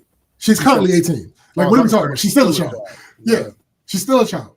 What do you? What? Yes, children rebel. What? Especially if the case was, I don't know for sure, especially if the case was that she was permanently living with them. Yeah. Because her mother, quote unquote, didn't want her, or whatever the case. She was going through. That girl was going through some shit. She was going through some shit. And again, I say you do not know the entire situation because you said that you purposely distanced yourself from her. Right. So you don't know what the interactions were like when she wasn't lashing out. You don't know what that was. Right. So and you don't, first of all, you don't know your mom's purpose of all of that. Like your mom could have been thinking the whole time she had no control over how she got here or in this situation. Your mom could have taken great pity on her and probably kept her from slapping her eyebrows off when she was talking crazy to her. Right. You know what I'm saying? Because she considered this as a kid that got thrust into a situation through no fault of her own, and she's dealing with it in the way that kids can sometimes deal with shit. And she let that shit rock. If your mom let that shit rock and decided to do that, let your mom do what she's going to do. You, on the other hand, are your own person. Yeah. You're your own person, so you can decide after your mom is no longer here anymore to not have anything to do with this chick ever again. And tell her, first of all, fuck you for saying that crazy shit to my mom. And that's perfectly fine for you. What's not fine for you to do is to do this while your mom is passing. That's crazy. That's crazy. No, like I said, you're absolutely the asshole. I'll give you a couple things. One, you have the maturity to come on here and say you were probably wrong. Yes. That's one. Two, your frontal lobe isn't finished developing either. Yeah, let's stop acting like you all. Because you're 21. Right. Stop it. So, okay. All right. So you get a little bail for your reaction because it was a reaction. Right. It was not thought through. Your mother sprung this on you. Now, to be fair to her, she didn't really have much of a choice but to spring it on you. I was about to say. But that doesn't stop that from being what happened. It was sprung on you in this situation where, like, you're not really that grown, so compartmentalizing this probably wasn't easy for you. It probably took her a minute to, person is not much younger than you, but she is younger than you. So that's a whole nother thing. Like, so yes, I understand why you reacted the way you did. Mm-hmm. It does not stop you from being. But she knows that she was wrong. That's why she started off with that. She knows she was wrong. So. Absolutely, 100%. Let's see what the people say. Oh, this is a newer one, so let's see. Not a lot of people. Oh, wait, it's more people than I thought. Let's see if anybody says she's not the asshole, because all right. Not the asshole.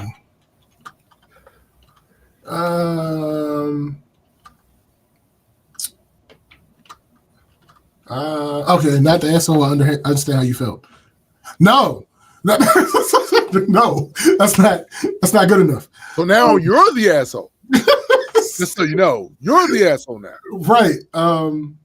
Let's see. Not the asshole. Your mother had to raise proof of your father's infidelity. He caused this. She's not blood. She shouldn't have any heirlooms. That's not how that works. That's not the point. That's not the point.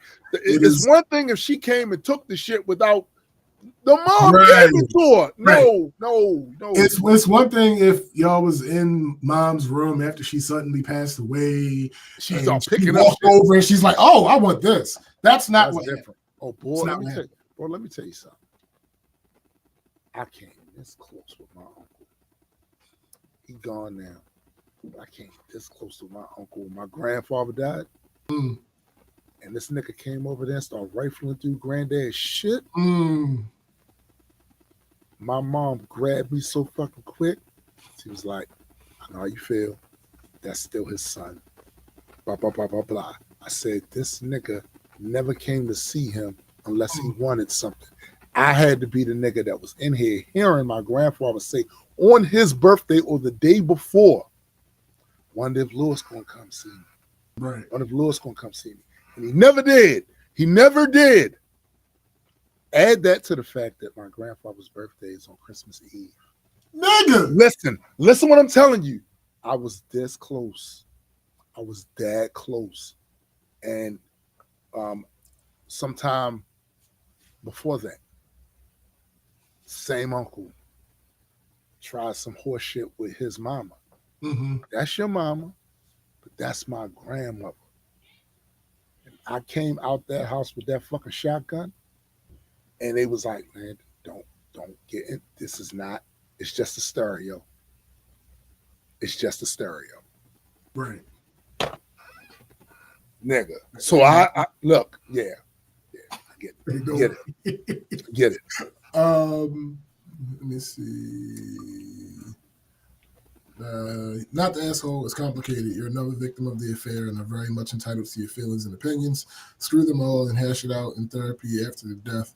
Write off the emeralds as now bloodstones and side-eye any family stupid enough to open. Whoa, you are going way too... Yo, you wilding, my guy. What the fuck do you mean? Yo, here's the thing. Wow. What? Wow. Damn. Wow. I'm not even gonna comment on that. No, I disagree vehemently. Yeah. The next person, not the asshole. This will make my blood boil. As soon as you're able, talk to your mother, explain how you feel, and ask her for the necklace.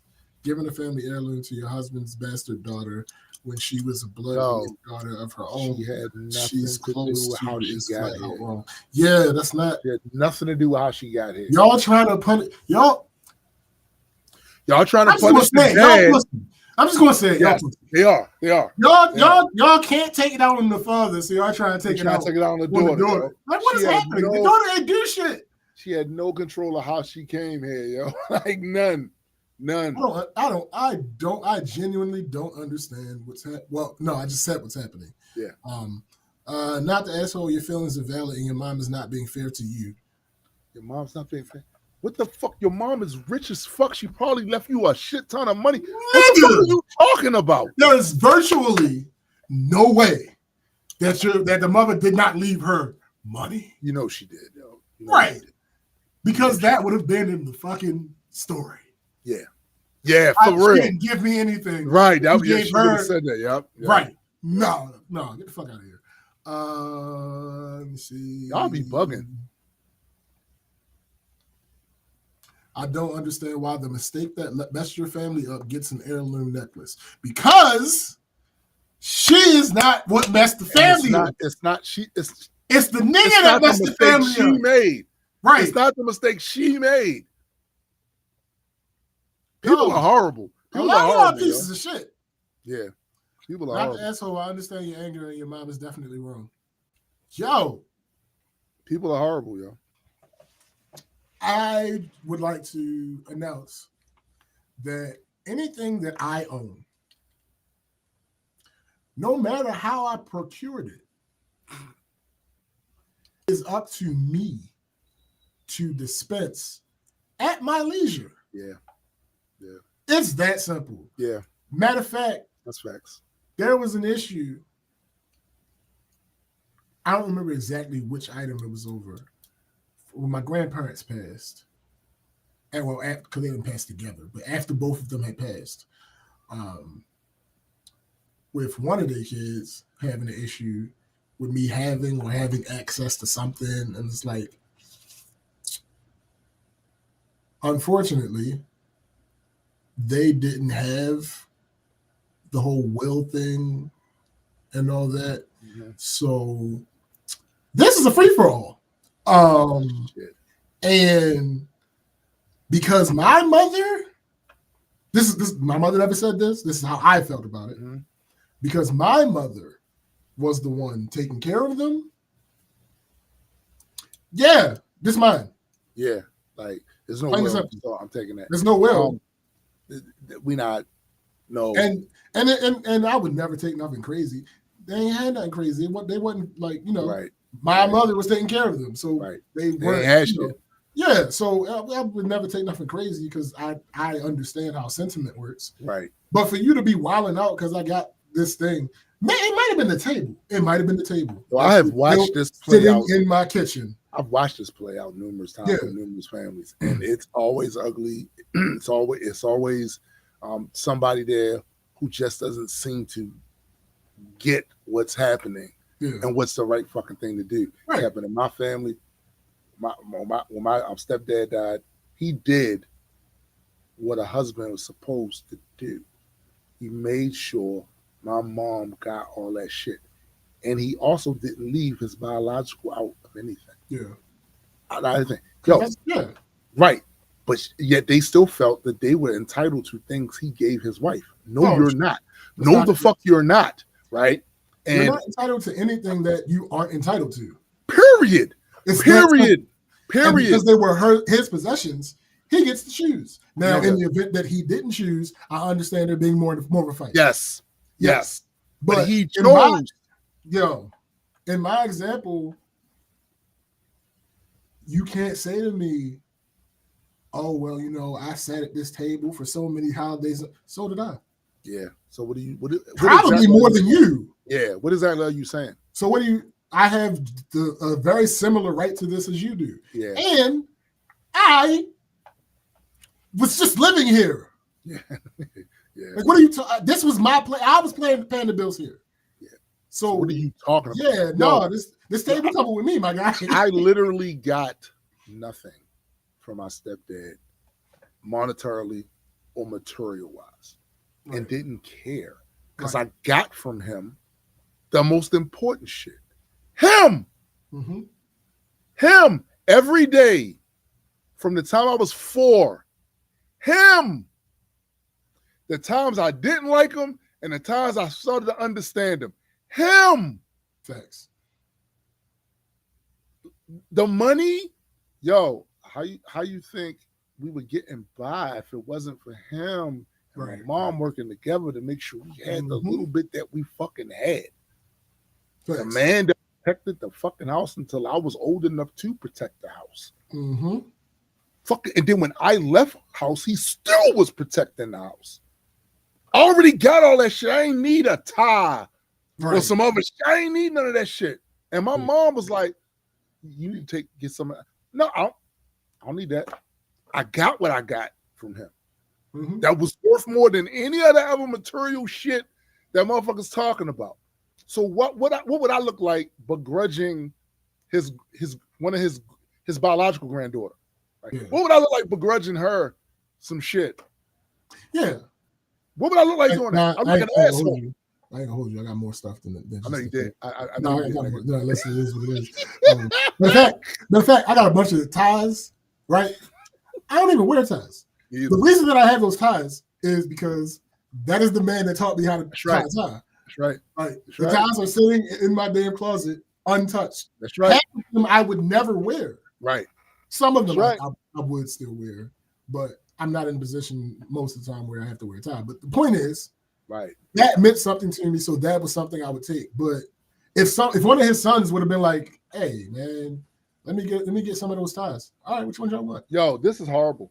So Cindy says when Jamie's stepdad died, he had a full military funeral with a 21-gun salute.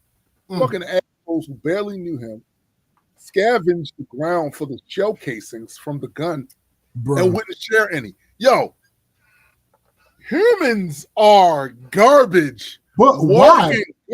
Bro. Why would you? Why? Bro. I don't understand.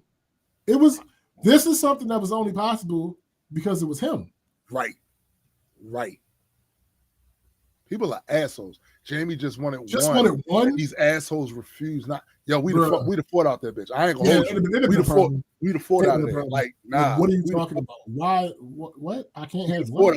Motherfucker, nah, we'd have been some fighting motherfuckers out there. If I was Jamie's man's out there, Yeah. out of cars parked, like no. Out of a 21 gun salute, you can't give me one of the casings? Nah, yo, that they are bugging. They're fucking bugging. Nah, What is it? we Six out there. shots? We the fought out there. Mm-mm. What is it? 6 shots apiece? Something like that. So yeah, nah. What? I can't have one? That's crazy, bro. I can't have one of over 100. That's crazy. What are we talking about? That's crazy. I know you did. No, Nick, Cindy, of course. Cindy was about to turn that bitch upside down. Yo, and they were outside. We were outside too.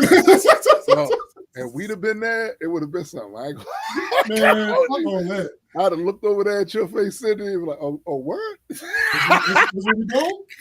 Green light? Green light? All right, bet. Don't worry about it. Say less. Oh, shit. All right, that's it. Yeah. We would like to thank all of you once again for joining us for another rousing edition of the Black Culture Geeks podcast. Mm-hmm. Never forget that despite anything else that happens, there is always music. Always. Old music, mm-hmm. current music, mm-hmm. future music. Mm-hmm. The distribution might change, but that stays the same. Yeah. Also, don't forget to check out my sister, his significant other, Chrissy's podcast, Heard It Through the Grapevine. As you heard earlier today in the show, she got a whole bunch of new tech, shiny things to improve the quality of what she was doing. So let's all go and support that podcast so that investment don't go to waste. Because that man and her over there spending a whole bunch of money. So look, right? Listen, it's things happening. Exactly. Also, don't forget to check out my guy, Super Side Guy, and my other guy, Hendrix, Metas and Mutant Podcast. Check that out as well. Also, Black Friday is coming up. And on the Majestic website, I'm putting together a bundle. Trading cards, posters, and the books. Right? So, when that's up, I'll be sending out links to that and all of that shit too. Also, the next issue is almost done. It will the digital version will probably be done by sometime next week. It'll be done. It might be early that week, right? I'm going to give all of the Kickstarter supporters for their wait and their patience. All of them will get a digital copy of the book because it's also going to take us time to print them. So everyone's going to get a digital copy. All our Patreon folks, our paid members, you get a digital copy as well. And all that's coming up. So for my man SPJ, I am Tombstone the Dead Man. And for the greater World Entertainment family, we are out. Peace.